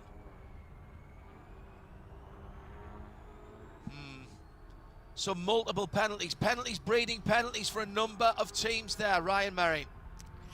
Yeah, that is a tough one to swallow for quite a few of these teams. Takes you out of contention here with under 47 minutes to go. What this second yellow has done as well, though, is it takes away any fuel concerns for the GS cars the rest of the way. They can go flat out from here. I think it's safe to say there was never any concern for TCR, but for GS now, don't need to be thinking about fuel the rest of the way. And just real quick, you had mentioned Eric Filgueras. It's not been a great day for the defending TCR championship team, JDC Miller, Unitronic, but Eric Filgueras got a last-minute call-up to be in the car for Mikey Taylor. Mikey just welcomed a new member to the family, so congratulations to the Taylor family. And sorry you're not here racing this weekend, but Eric got the pretty late call-up to be here in Laguna Seca, and for very good reason. So he didn't do the Max Verstappen new father No. book of words, which is hang around for the birth, then get on a private jet, go and race in Formula One, and then the next weekend disappear to go and test a GT3 car at the Nürburgring. Right. And that's gone down well with Kelly. Anyway, ours is not the reason why. Let's go down for an update and a BDO pit lane report. Here's Arjuna. RS1 have 3 straight runner-up finishes at the WeatherTech Raceway Laguna Seca, but 2 new drivers, and they lead at the front. Luca Mars is with me now, slightly sweaty after jumping out of the car. Yeah, it was a pretty challenging stint with the BMWs, the Supra, and the McLaren. All cars and drivers very fast, so just battling with them, trying to get through the traffic, also while saving tires and fuel. But the Porsche is pretty hooked up right now. Had a great pit stop, great strategy calls, and we're leading, so everything's going to plan, and I'm very confident in Jan's ability to hold off the guys behind him. Talk to me about strategy, because you mentioned all the elements you're thinking about behind the wheel, but it seems like the call on the box as well as what's got you to the front. So what were you being told in your ear through the course of the stint? Yeah, just trying fuel numbers, give them fuel numbers, hit the spot, and then we went to where we had to, came in, the guys nailed the pit stop, and then the caution came out right after, which was perfect for us. So we're leading right now, we can make it to the end, so it's just going to be an all-out battle to the end. Team execution combined with a little bit of luck, what more could you ask for? A strong contender for the GS moment of the race. And we'll have to think about the TCR as well. It's going to be hard to go past, it's not a single moment, but I think Gelson Neto's first stint has got to be in there for a shout. I'll take my co-commentators' thoughts in about 40 minutes time when we make our deliberation. Back to green flag then. 44 minutes on the nose as they cross the line, heading over the top of the brow, down the kink at turn 1, into the Andretti hairpin. Good restart again. Jan Heylen then with a little bit of pressure from Michael Cooper for the Ibiza Farm Motorsports McLaren. I think we asked this question earlier on in the season, but what are you growing on the Ibiza farm, or do we not want to answer that question? This is another penalty, working on the car outside of the designated pit box. Oh my goodness. Doesn't have to be much, and that is going to take the CSM car of Robert McGuinness back down through the pit lane. I was going to give you an update of the positions as we went back to green. It's absolutely no point. Oh, and one of the front runners, this is the MMR car, started by JP Montour. It is big steering damage to the right front. This is going to be another full course yellow. That is the third corner, I think, so that's happened coming through the Andretti hairpin. That was a car that was right in there. Carl Whitmer in the MMG car now with a destroyed right front steering arm. You're going to make a pass, make it now, because this could be absolutely crucial. Jan Heylen coming to the line. We're still green at the moment. RS1 then leads the motor race. CSM into the pit lane to do their drive-through. That's smart from McGuinness. Anybody who's got drive-throughs to do needs to be in right now. John Miller into the pits, John Morley, excuse me, into the pits as well. Drivers left just off the circuit. Surely Jensen Holtzman needs to be in the pit lane as well for that stop and hold, because as long as he gets in, he can serve that penalty. Tom Murrell's been in and out for AR Motorsports, and there's the yellow. There is the yellow. Oh my goodness. Now, some big mistakes means big penalties. 3 cars with improper wave by on the final wave by that are going to take these cars out of contention. Robert McGuinness has just been in to the pit lane with a stop and 3-minute penalty. In fact, he might be serving that now. He might have just got in, actually. The 14 similar penalty. And so that is Tom Merrill for AR. So he's gone in and out. So that must be another one and also the same penalty for Jensen Holtzman in proper final wave by. We're gonna have to park them side by side in the penalty box, Ryan. It's crowded real estate down there. Excuse me. It's not Jensen Holtzman. It is the number 30 car, not the 13. 30, not the 13. So Jensen Holtzman has been spared that one. And that's either a slip of the finger or a misheard call. But I've seldom seen so many penalties in a tranche like that. I mean, I know we're still relatively near the start of the season, but some of these are experienced teams, right? Yeah, exactly. And the thing with the wave by is it comes down to the team to know whether or not they are eligible or not. It's not like the series tells you. They tell you what the rules are, and it's your job to know the rules. And if you didn't get it right, and the reason that it's such a harsh penalty is you effectively get a lap that you shouldn't have had by taking that wave by. So the penalty has to take away the lap that you gained, and then to make it punitive, they effectively give you enough time in the pits where you lose another lap as well. So that is that's a hard one to come back from in a race of this duration. So this is another short. There'll be no pass around because it's not required. Actually, the pits will probably open. And what I haven't worked out is whether Jensen Holtzman has managed to serve the stop and hold penalty for blowing the pit lane red light. The pits 18, 19, more than emergency service. You know what I think it might be? Again, just before that yellow.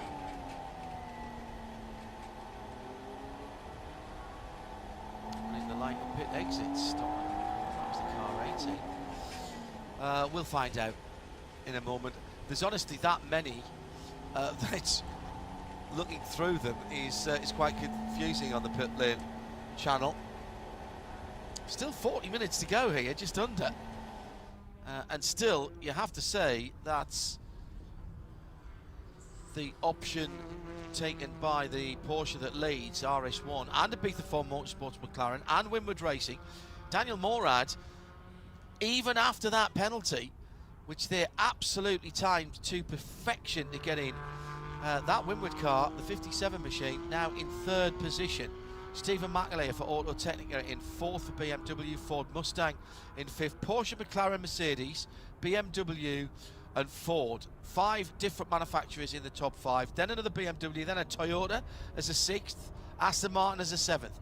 7 different manufacturers in the top 8, and Robin Liddell, even after that off-track moment, is right there, and once again the Scotsman sniffs a decent finish. Arjuna down in the pit lane. Something I was just thinking about, John, when we were talking about all these rash of penalties, is we're coming off the first caution-free race in IMSA Michelin Pilot Challenge history in about 2 years, from Sebring in 2025 to Lime Rock in 2023. And what that means is maybe some of our teams and drivers may be a little less familiar with the penalties and regulations and rules compared to kicking off the season at Daytona, when everyone first day of school wants to make sure there's no mistakes. So wondering if this is a bit of a natural correction as we head into the meat of the summer. A little bit of a battle going on between Ryan Eversley and Mason Filippi that goes back to the previous restart. Ryan Filippi in second for Precision Racing, the car that Chelsea Neto started, and Mason Filippi in the number 98 Brian Herder Autosport. There may have been a bit of vinyl rubbed on the restart as they were trying to get past one of the GS Astons on the restart last time around. Ryan, you made the point that the GS cars were well in the fuel window now. Not only are they well in the fuel window now, they can run full rich and full power now. There's not a worry with only 36 minutes remaining, and we've only had about, I think, 2 full green flag laps since they came out of the pit lane with just under an hour to go. So we have got the dash for cash coming in typical IMSA Michelin Pilot Challenge style that we didn't get last time around with that full green race. I enjoyed that full green race, I do. I'm not going to deny that. I like to see the relative performance of the cars and drivers being played out. But my goodness, this is going to be fast and furious for probably somewhere just over the last, what, half an hour, we think? Yeah, I think that's probably right. We're just working our way through the pit sequence here. We had the short yellow sequence the last time, so now we go through the full sequence this time. Pits were open this time for TCR, so that's one of the last things that needs to be done before we can turn them loose. So I think you're right around 30 minutes still to go, and it's setting up a fascinating duel, perhaps, between Jan Heylen and Michael Cooper, which is a repeat of the fight we saw just in the inverse order at Daytona, if you remember, with Cooper just hanging on by the skin of his teeth to win the season opener. Heylen has been second in both races so far this season, so they will desperately want to get that first win and try and extend the points lead over their nearest pursuer, the Ibiza Farms team. And then you've got the windward car with Daniel Morad, and I'm looking at how they got there. It's shown as having made 2 stops, but one of them, I believe, was Bryce Ward serving his penalty. So I actually think that they are the leaders of those that were on the more conventional strategy, but I mean, I would put them out there for that BDO moment as well, because electing to serve the penalty when they did immediately put them in the position to recover, and we'll see what Daniel Morad can do with a fighting chance here in the final 30 minutes. And that's only GS. At the front of TCR, we've got Hyundai, Brian Herner Autosport, Bryson Morris, Ryan Eversley in second place. That would be a rags to riches story. That car damaged over a curb after an off-track moment. Should have started in second, but failed the ride out. And Ryan, talking to our junior earlier, yeah, absolutely, we understand why that has happened. Mason Filippi and Ryan clearly not happy with each other. Then you've got Tim Lewis just lurking gently as we've had the blue and white Toyota Supra into the pit lane. They're looking around the splitter at the front of the car. That's a Rob Walker Kingpin Racing Toyota underneath the TireRack.com bridge, and the lights are out on the safety car. Tim Lewis lurking. Denny DuPont, well, he knows how to get through as well. There are some real opportunities here for some different names. John Morley's right there as well, actually. And John is a brilliant closer. He's sitting in behind Megan Tomlinson and Eddie Goh. Suelo Almeida in there as well. Baker Racing's Finch James. But certainly all of those cars, incredible. All of those cars in TCR still with a chance. Biggest mover in TCR is that number 57 car. Excuse me, is the Brian Eversley car. The number 7, Precision Racing LA. 14 positions. Celso Neto has done a cracking job in the early part. Robin Liddell's moved up as well. I'm looking at Robin Liddell now as well, just ahead of Matt Brabham, installed in the CDR Valkyrie Porsche. Robin Liddell doesn't need a second invitation either to move forward. All right, strap yourselves in. Shuffle to the front of the seat, because we'll leave you on the edge of that for the next 32 minutes. I was a couple of minutes out. Jan Heylen, immaculate restart again, if anything slightly better than the last time, and he's put a little more of a gap between himself and Michael Cooper in the Ibiza Farm multicoloured McLaren Artura. Here's a move further back. That's Billy Johnson now in the Core Motorsports machine as he's trying to move forwards. Side by side action. That 59 car having a look around Stephen McAleer for Autotechnic Racing in the BMW. Oh, is it another penalty? Does it affect anybody at the front of the field? I don't think so, no. That's another working outside the box penalty, this time for Tom Merrill and AR Motorsports. And too many crew over the wall for the number 53. Burning through a lot of paper for these penalties. 1, 2, 3, 4 across the track, heading up the hill into turn 8 and 8A, which is the corkscrew, of course. Everybody deciding, Ryan, that this is the time to make their move, and that's shuffling 1 or 2 cars back down the field, including one of the Turner Motorsport BMWs, who got the worst of all of that. Was that the Robbie Fawley car that was going backwards? No, it was the 95 of Francis Seldorf. Billy Johnson around him, Thiago Camilo, Robin Liddell, Chase Jones into the pit lane. That's one of the myriad of penalties. And at the front of the field, RS1's Jan Halen continues to lead the motor race, but only by half a second. Incredible stuff.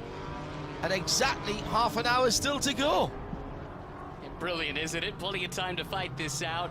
Halen and Cooper and Morad separated by less than a second between the three of them. Billy Johnson quietly running there just outside of the top 3 spots. And how about this Pan Am Motorsport team? They were really quick at Sebring. They're backing it up here. New driver with Thiago Camilo, but running strong there in 5th. And I'm just curious to see if some of these BMWs that were front runners in the opening stint can recover. They got on the back foot strategically. How about Jeff Westphal? That's the pole-sitting car, but all the way back in 10th. We know there's pace in that car, but is there time to get back up through this field? Yeah, that's a good point. Thiago Camilo, of course, with experience of the Toyota GR Supra in this championship, so a good hire for the Pan Am Motorsport team. In fact, was Thiago not part of the Saito Motorsport team that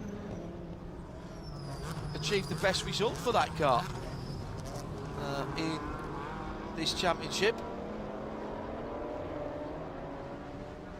Daniel Morad, fastest lap of the race, then Billy Johnson, then Thiago Camilo, 1:29.899, and the Alcamel timing screens are lighting up with greens and purples. That means people are going faster and faster at the front of the field. Michael Cooper is beginning to put a little bit of pressure on Jan Halen in the RS1 Porsche. 1/10 of a second between them. And here comes Daniel Morad, the front-engined 57 AMG, goes to the right, throws the dummy down the inside of turn 5. That is an outstanding manoeuvre. Already they've put themselves in position to win. A little bit of hip and shoulder as they come through turn 5 and head up the hill. And oh, a big slide sideways. It's caught, it's not caught, and it's picked up the Billy Johnson Core Motorsport car. This is going to be a full course yellow. The Artura stranded just past the apex of turn 6. Oh, such bad luck for the Ibiza Farms car. Full course yellow is out. And this puts Daniel Morad into 2nd, Billy Johnson out. That'll put Thiago Camilo into 3rd, Robin Liddell in 4th. And this is going to be a lengthy clear up, but there's still time to go back green. That is such bad luck. I thought for a moment that Michael Cooper had saved that as he came through turn 6 just off the Optimum Racing line. Now, what was your view on the pass for 2nd down at turn 5? Daniel Morad threw the car to the right. There was a defensive move in a response by the 44 car, and then switching to the left down the inside. There was no contact at the apex. That came on the exit of the corner. But I don't think, Ryan, and correct me if I'm wrong, I don't think that was instrumental in the spin. It's hard to say. It was clean initially, side by side, and then up the hill, and there was a nudge that pushed Michael wide and, in fact, off track. Yeah. And then as soon as the right rear got off into the dirt, it just went around. Yeah, it was the second impact going into turn 6. I think everything up to that point would have been okay. In fact, you could argue that the McLaren actually went off the track at turn 5. Billy Johnson avoiding an even bigger incident there. But that car is going to be out as well. Pits have been closed. Tim Lewis has had to come into the pits as well. I can't imagine Michael is very happy about that. So something went on down in TCR as well. Not the end of the day that Moise Uretsky wanted after a great qualifying from Moise. Put that car right in the hunt. That incident, unsurprisingly, is under review. Now, our brand new BDO pit lane reporter, Arjuna, is brave enough to put a microphone underneath Moise's nose for a comment on that. Here's a BDO pit lane report for a car that was right in the hunt for the win. Now out and being towed away by the MR safety crew. The McLaren was looking quick in the closing stages, but heartbreak. Talk to me, Moise. What are you feeling right now? Yeah, there's a lot of emotions. Really just upset for the team. Everybody did a great job. That's the most important part. We kept it clean the first stint, which was great, but then the caution started coming out. The race got a bit aggressive. We saw from the in car that he went off, but that was a bit surprising for Michael. And then on the replay, we saw that he got hip checked, which is really a bit unnecessary because there was space for both cars to go through and then continue the fight for a podium position and see what happens. Racing is a tough sport where any one mistake can cost you the entire race. So definitely heartbreaking for the team, most and foremost, because everyone's been working so hard. So just disappointed, but that's racing. Quite unfortunate. But I'm sure there's also, once you let the disappointment settle, plenty of positives to take as well. The pace was great, and I think the McLaren's looking good once you get it fixed back up. Yeah, I think the McLaren is the best looking car, and I think our livery makes it the best looking liveried car here as well. So definitely very happy with McLaren, really happy for the team. Just really unfortunate. But we're going to be back at it again in the next one. So just, really disappointing because the team worked so hard and everybody did a great job. So unfortunately, that's racing. I like to say it's not tennis. You can lose it in 1 second, but no matter how bad your tennis match is, you can't lose in 1 second. So that's racing. It's an intense sport nonstop, and that's just how it goes. Keeping the head up high even after the unfortunate incident on track. Billy Johnson came into a closed pit and has come back out again. The car's been repaired. I'm surprised for that car is actually running, because that's took a pretty big hit. And well done to the Core Motorsport guys for getting that car back out. And it's dropped down to 14th, and GS was hunting around for a win. How about Robin Liddell? Ryan, we know the Scotsman will send it if he needs to. Behind him, Stephen McAleer. See above comment. Matt Brabham, well, he's not shy. Neither is Francis Seldorf or Morgan Burghardt or Jeff Westphal back in it as well again now.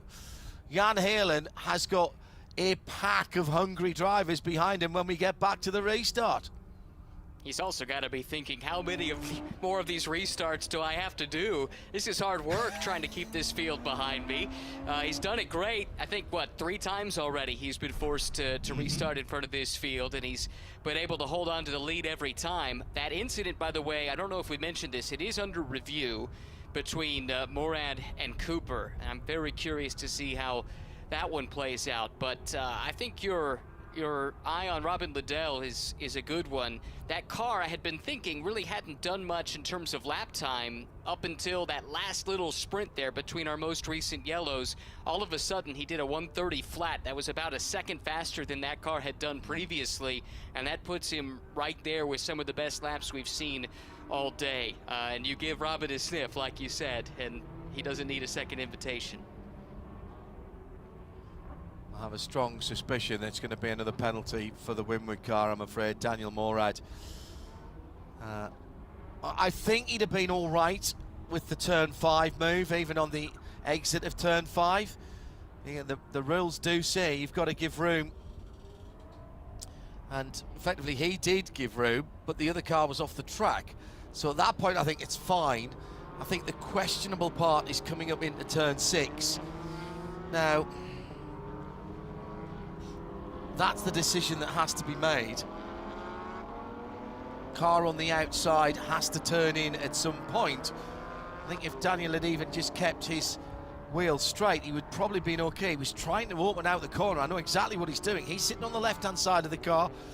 Difficult to exactly place where the Ibiza Farms McLaren is on the far side of him. But even so, he's got to give that car room to turn in. And it was the slightest of touches, but it had a big consequences. Now, you don't penalise the consequence. I'll say that straight away. That's not what I'm suggesting. But the contact did result in the McLaren going offline, rear Michelin's onto the dirt, and then spinning across the track. Actually, could have been a lot worse, truth be told. Coming down to under 20 minutes here after a caution-free race last time out for the IMSA Michelin Pilot Challenge. We've had all of the cautions for the rest of the season, it would appear, in this one. While we have the chance, let's quickly review our Michelin Moment of the Race nominations. We haven't spoken to Arjuna about this. Arjuna counterparty down in the pit lane. Arjuna, Michelin Moment of the Race, TCR. Where are you going for that? Precision Racing are the biggest movers, and mostly down to Celso Neto to start with, or something else caught your eye in the TCR race so far? I think you stole the words out of my mouth there. It's been a very impressive drive from the IMSA Diversity Scholarship recipient for 2025 and 2026. In the TCR class as well, though, maybe you also have to give the 33 Mark Wilkins with the heads-up driving coming out of turn 5 when 2 other TCRs got penalties for passing him. He kept his cool, kept it out of trouble, and that's kept them towards the front of the field as well, John. Yeah, that is a good point, because there was a slower GS car that checked up and he took it back. What about GS then? As the pace car lights are out, we'll just get the chance to hear Arjuna's thoughts on the GS Michelin Moment of the race. I think strategy-wise, you've got to give it to RS1 for what had happened. If not for what has brought out this most recent caution, John, I think Daniel Morad and Bryce Ward, the strategy that's seen them rise to where they are, that would have definitely been a contender for Michelin Moment of the race, but a bit of a downer, I think, with this most recent cause of the caution. Yeah, I don't think we're going back to green, actually, because we've got some debris on the circuit. I think the safety car will stay out. That is turn 4, just after the tyre rack walkover bridge. And that is a substantial chunk of something. I wonder if that's fallen off the core 59 Mustang as that car was hustling out of the pit lane. Billy Johnson, the Ibiza Farm McLaren, sadly gets back to its paddock area in the Michelin Pilot Challenge, part of the extensive paddock, paved paddock that there is here, WeatherTech Raceway Laguna Seca, but sadly that is on the back of a flatbed on a rollback there. We've continued this yellow flag ride. I have to do that with a big lump of something on the track. Now, I believe that the protocol, Ryan, is that any further penalties will not be announced until we go back green. So at the moment, the sword of Damocles hanging over the second place car. Yeah, that's my understanding as well, and we have seen quite a few penalties handed out on right after restarts in the past, so that seems to be what the protocol is.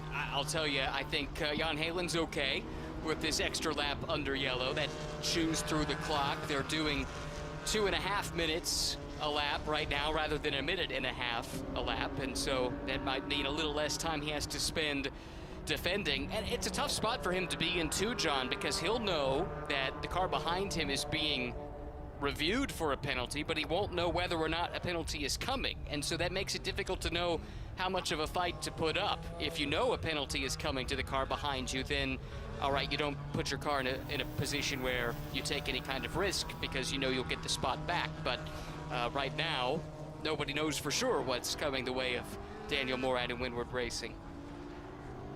Top 5 cars now, all from different manufacturers: Porsche, Mercedes-AMG, Toyota GR, Aston Martin Vantage and BMW. And Jan Halen must be getting a bit bored with this now. Comes round to turn 11 to restart again. Daniel Morad right there, was holding the car on the brake there with his left foot. You could see the front end of the AMG dipping down as he made sure he didn't run into the back of Jan Halen as we go with 15 minutes still to run. Tim Lewis into the pits in the number 5. That is a drive-through for that car as well. They were in just a few moments ago. Debris cleared at turn 4, and now it is really go time. Jan Halen, Daniel Morad, Thiago Camillo, Robert Liddell, Stephen McAleer. Stop plus 60 for the incident responsibility with a 44. Wow, that is very punitive.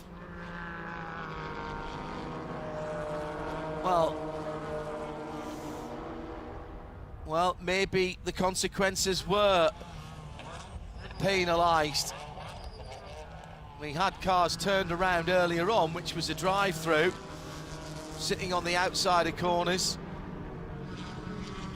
And that is a second penalty for that car, but I don't think that's totting up on that. In comes Daniel Morad. It's going to lose him the better part of a lap.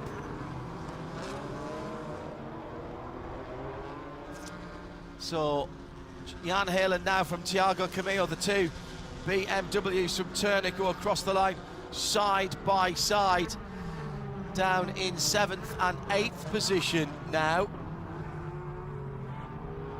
Robin Liddell in 3rd. Just seeing Stephen McAleer in 4th. Mark Brabham's just put the CDR Valkyrie Porsche and the fastest lap of the race of that car, 1:31.2, so pace is out there at the moment. Track temperature still at an improbable 52 Celsius, 126 Fahrenheit. Whew. But another good restart ride by Jan Halen, who is not being fazed by all these restarts. No, not at all. Pass. The action all over the place. Robin Liddell. Sean. Yeah, Robin Liddell with a slow-moving TCR car took the opportunity of a slight hesitation by Thiago Camillo and went up the inside, the left-hand side, into the top of the corkscrew. Daniel Morad burns a bit of Michelin rubber on his way out, straight out of the pit lane exit. He stayed on the lead lap with 12.5 minutes to go, but he will have dropped all the way down to 15th position in GS. Now, what has Robin Liddell got, if anything, for the leader? 1.2 seconds.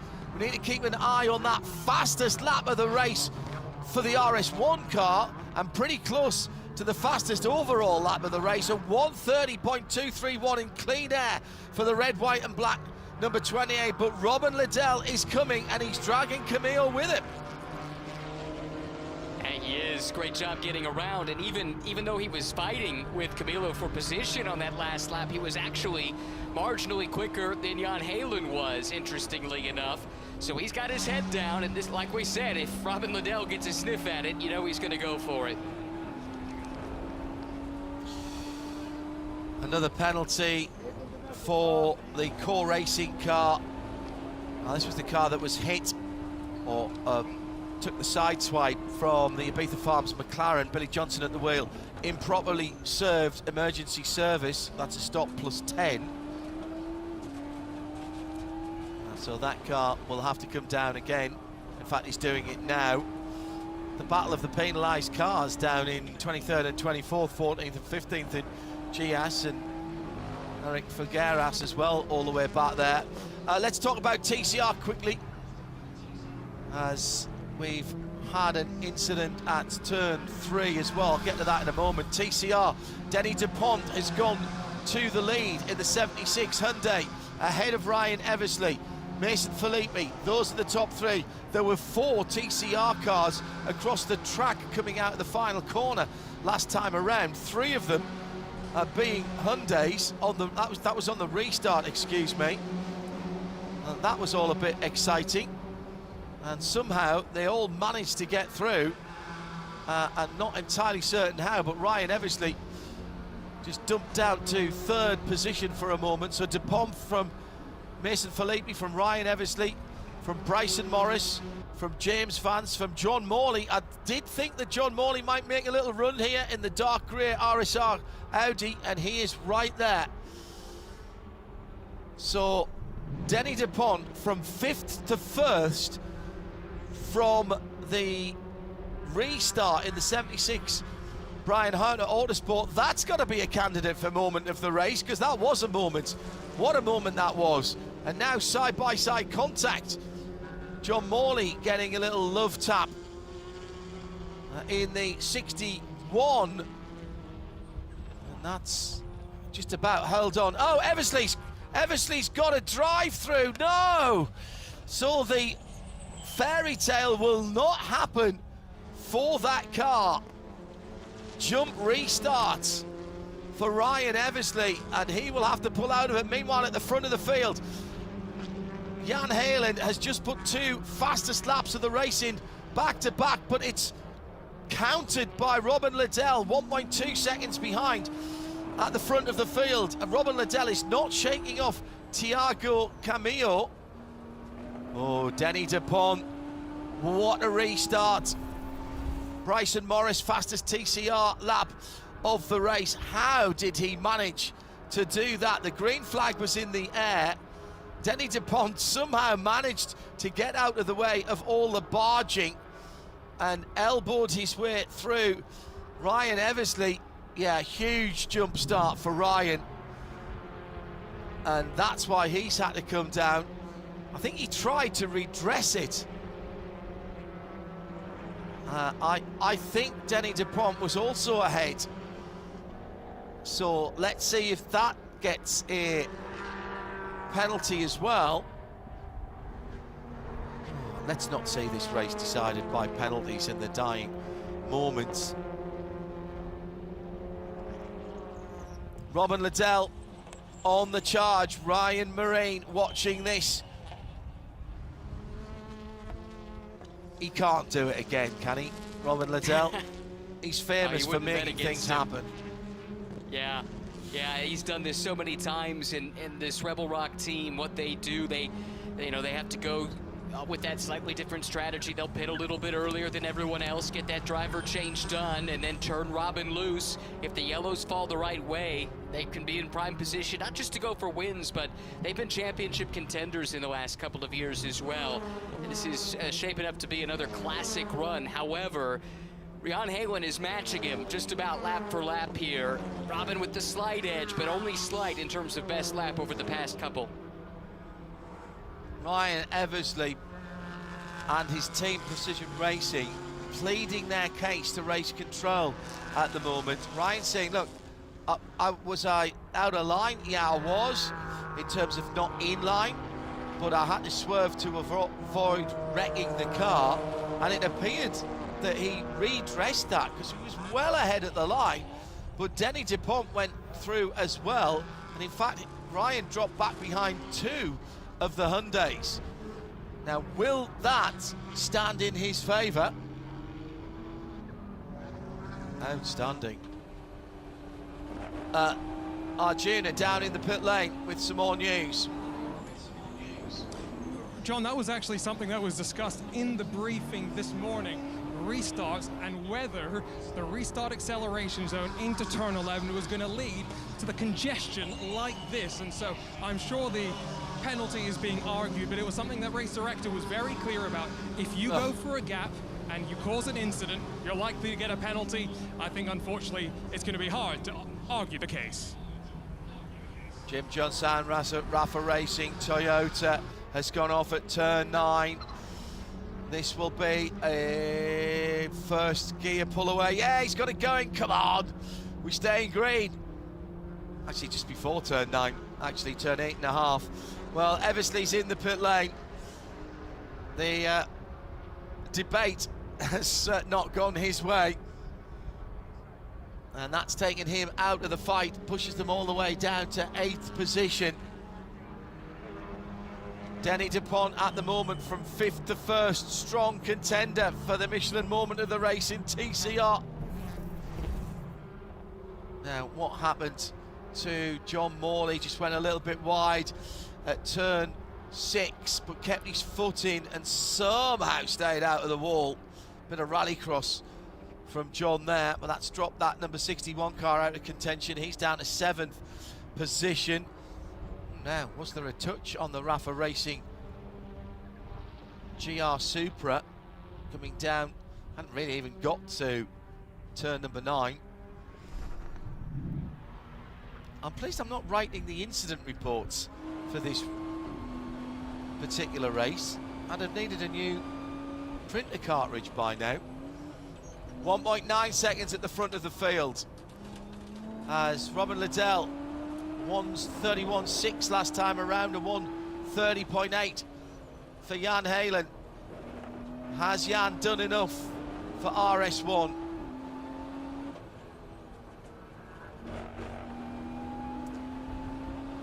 I tell you what, Robert's not shaking off Thiago Camillo yet, has he, Ryan? No, Thiago's keeping him honest. Robin was able to sneak by on the restart, and that might have been his only chance to do it because Thiago's pace has been really good. It's not done yet, though, because there's still traffic to negotiate, and this could create some sketchy moments. Down to turn 9 last time around. TCR traffic, and Robin just got a little bit offline. Thiago goes left and right down at turn 10, but couldn't get the overlap into turn 11. Then down the inside. Ooh, now Robin may be moving in response to that number 54 black Toyota. Got to be very careful there. It's not just about the one move rule that we always hear about in Formula One. This is about moving as a response to what's going on behind you. If you want to defend, pick your defensive line early and stick with it. You can't move after the car behind you's moved. Jan Halen 1.7 ahead now. Clear track ahead of the leader for a couple of corners at least. Actually, it's Daniel Morad ahead of them, so he'll be going at a similar pace to the leaders as they head through to turn number 5. The metallic Aston Racing green glinting in the California sunlight with that bright red-orange striping on the GT4 Vantage, and then the menacing black with orange stripes. Incredible racing from these two.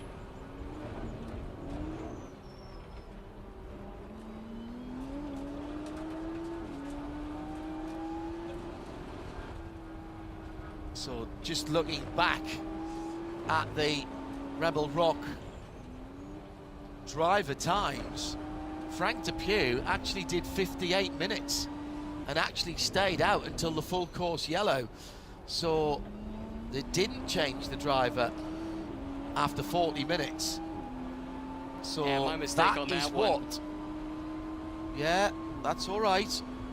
I've just seen that, and so fair play to Rebel Rock and to Frank Depew. Kept the car in contention. It'll be white flag this time around for the leaders. So 2 to go, this one and the next one. TCR, Dupont in the slightly darker coloured car. What a restart from Denny Dupont on the last restart. 5th to 1st. Mason Filippi, Bryson Morris. It's a Hyundai triple at the moment. Oh, little bump and run tried there by Mason Filippi at the hairpin at turn 2. This might bring Bryson Morris into it as well. All 3 Brian Herder Autosport cars, 1st, 2nd and 3rd, 76, 98, 33. That one is not over. Time to call our Michelin moment of the race. Well, we looked long and hard at this. There were plenty in TCR, but as it stands right now, gentlemen, I think it's got to be the restart for Denny Dupont. It was a moment of brilliance by the driver to pick the line he did and to go from 5th to 1st. They could be winning the race here. It's not always the winner that gets that. Absolutely honourable mention for the Precision Racing team, particularly Celso Neto, who came up from the back of the grid without a mark on the car. And in GS, any of the top 3 really. Last lap. Right, give me a GS moment of the race. First, Ryan. How about Jan Halen on all these restarts, holding off all the challenge to keep it up there, coupled with the strategy that RS1 played. That's what got them to the front in the first place. Arjuna, are you ticking that box, or are you going for something else? I think I would go for that box, but just to be contrary to Ryan, I'll go ahead and say the sterling drive from Daniel Morad until, unfortunately, that incident. It was a really fun fight back through the field after the initial penalty. Unfortunate, they won't get the end result. No, I think that is that's a reasonable shout as well. Good tactical awareness. So coming round to the checkered flag, our Michelin moment of the race, the RS1 call. The short fill to get track position, and Jan Halen will take the checkered flag ahead of Robin Liddell. Just half a second at the end of the race, and another 6/10 back to Thiago Camillo and Pan Am Racing, Porsche, Aston, Toyota, BMW. The pole sitter back to 4th position after all their trials and tribulations. And in TCR, is Denny Dupont going to hold on? Last moment dive, these are teammate cars, but at turn 11, maybe the run to the line. Denny Dupont then, 5th to 1st on the last restart. That's the moment of the race in TCR, the Michelin moment of the race, and they take the victory as well. Very unusual that the 2 class winners get the Michelin moment of the race. It is the 98 Hyundai brought home by Mason Filippi on the box in 2nd, and 3rd for Bryson Morris. Let's get some pit lane reaction. Arjuna is down there with some happy teams, I am sure. Magnificent stuff from RS1, Rebel Rock and Pan Am. They played that initial full course caution absolutely brilliantly to get where they were. Arjuna, who are you with? I think I've got race winner Luca Mar standing by. Luca, big smile. I saw you go over to the wall and cheer. A couple of second place finishes to open up the year. How are you feeling now? Yeah, we're thrilled right now. This is my first Michelin Pilot win, so extend the championship lead too, so everything went great today. Good opening stint, flawless stuff from the guys in the box, great strategy calls, great pit stops. Jan did an excellent job holding all those guys behind him off, so just pretty flawless weekend, and we're really happy with it. Extend the championship lead and just go into the next race, Mid-Ohio, with good momentum. Stole the words out of my mouth, because extend your championship lead. It's still very early on in the season. 2 second place finishes to open things up, but it's the consistency that wins championships, right? How is the team, how are you and your co-driver feeling as we continue this mid part of the season? Yeah, we're just trying to get the car good, just keep those consistent finishes, because that's how you win these championships. You can't win races and crash, so we're just being consistent. Second, first. Can't really ask for much more than that. And everyone at Porsche, RS1, they're just doing everything they can to help us, and it's been incredible. Of course, a couple of restarts towards the end there. Did you get nervous, or did you know that Jan had it completely under control? I've never seen anyone get around Jan easily, so he's great at what he does. He's one of the best people I've ever raced with, so I had full confidence in him that he was going to be able to hold on to the end. The championship leaders on top for the first time in 2025, John. Let's just confirm the 2 Michelin moments of the race. RS1, exemplary tactics in taking the lead, using that full course yellow. They knew they didn't need a full tank of fuel, therefore they were stationary a short amount of time. That got them to the head of the field. Jan Helen kept them there with numerous restarts. They take the Michelin moment of the race for GS. And in TCR, the final restart, Denny Dupont coming to the green flag in 5th, ends up going past 4 cars and holding on to that victory for the 76 Brian Herter Autosport machine. And some very honourable mentions there earlier on in the race. Down in victory circle already, Luca Mars and Jan Heelan's car, the red, white and black RS1. Ryan Marine, a quick thought for you as we see that the team will be down there, a whooping and a hollering. Quick thoughts on both the GS and the TCR battle there. Untidy race in parts, but my goodness, when we had the racing, we had some great racing as we look at the unofficial results as well. Yeah, we did indeed. I would say for Haywood and Mars, this is big for the championship because many of their closest competitors faltered, with Cooper and Uretsky crashing out, Westphal and McAllister from pole only finishing in 4th, and several of the other contenders down in the back half of the top 10. And as far as TCR goes, a quiet day for Preston Brown and Denny Dupont, the winners at Daytona. This is big for them, though. They started back in 12th in class, recovering to get the win, and that helps to extend their championship lead as well. Robin Liddell and Frank Depew in 2nd place for Aston Martin. Camilo and Chavez, really good tactics by them. That was an honourable mention for Michelin moment in the race as well, with Frank Depew running almost an hour in the car before that full course caution, and of course that also helped their strategy. In TCR, the top 3 unofficially as it stands in the minute, with Brian Herter Autosport taking the victory and sweeping the podium. The 76 from the 98 from the 33. Great first stint as well from Mark Wilkins, and that was heads-up driving for him. Ultimately a spot on the box there. Arjuna down in the pit lane. Let's get down to him and see if he can pick up some reaction from the Brian Herter Autosports team, who have swept the podium in TCR. Arjuna? I'm still trying to find winning drivers, Preston Brown and Dennis Dupont, but the atmosphere is electric right now. And John, as soon as I find them, I'll get back to you and we'll have a quick chat with our TCR race winners.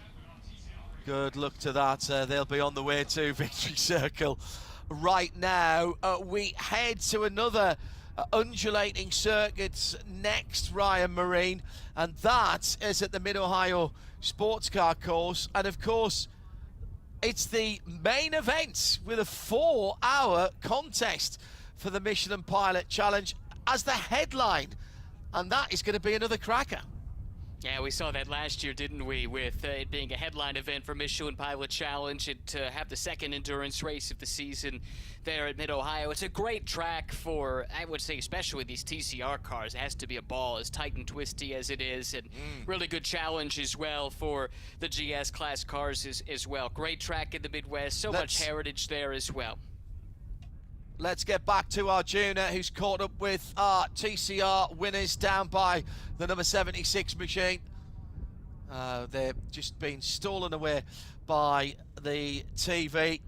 Well, what a race and what a contest. Untidy in places, and one or two drivers, I think, that may feel that their races, their races were ruined. I wonder if we can get a word with Jan Halen, actually. He's standing around down there. Arjuna's right next to him. Let's see if we can divert Arjuna very quickly to the Jan Halen RS1 car. And he finished it off. Brilliant stuff from Jan. And that car, brilliant tactical awareness to get that car in when they did. And that won them the Michelin moment of the race, along with the restarts from Jan. Let's go down to Arjuna and get Jan Halen.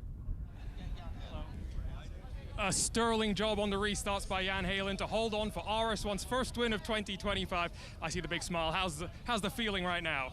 Yeah, it's just really good. We came here thinking that we were not going to be the strongest car, and to come away this weekend with a win is really, really awesome, and obviously good for the championship with what happened behind us, but just really executed the race well, by the team and also, by Luca.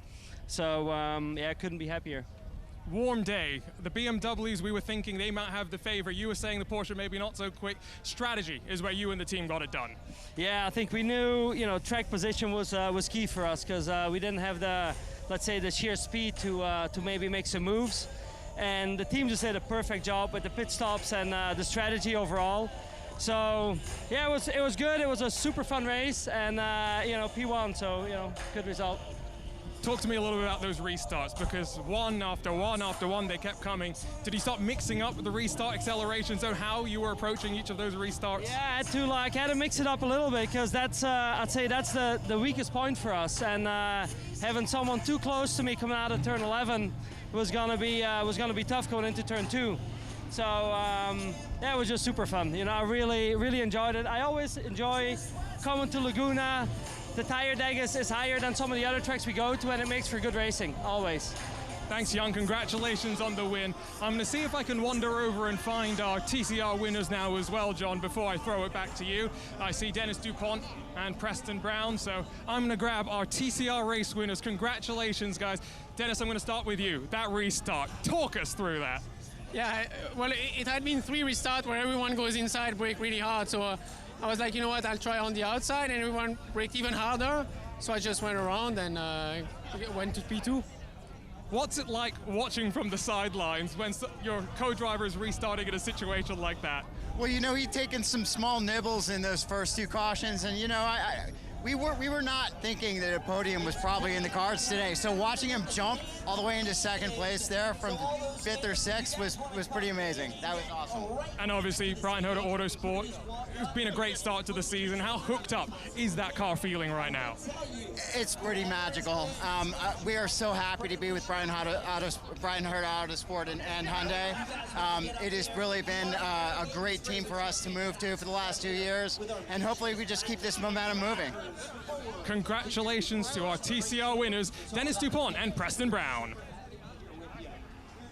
Arjuna Kankapati, our BDO pit lane reporter, doing sterling work, trying to pick through all of the incident and accident. Ryan Marine joined me, John Hindhoff, in the Ford Performance Global Broadcast Centre. Untidy at times, entertaining always. That's the Michelin Pilot Challenge. And next time we see these cars on the track, it's double trouble. Double excitement, double entertainment, possibly double controversy as well, as we extend the race distance from the 2 hours that we had here at WeatherTech Raceway Laguna Seca. It's going to be 4 hours as a headline event at Mid-Ohio Sports Car Course. Join me, John Hindhoff, for the team there. Bye-bye.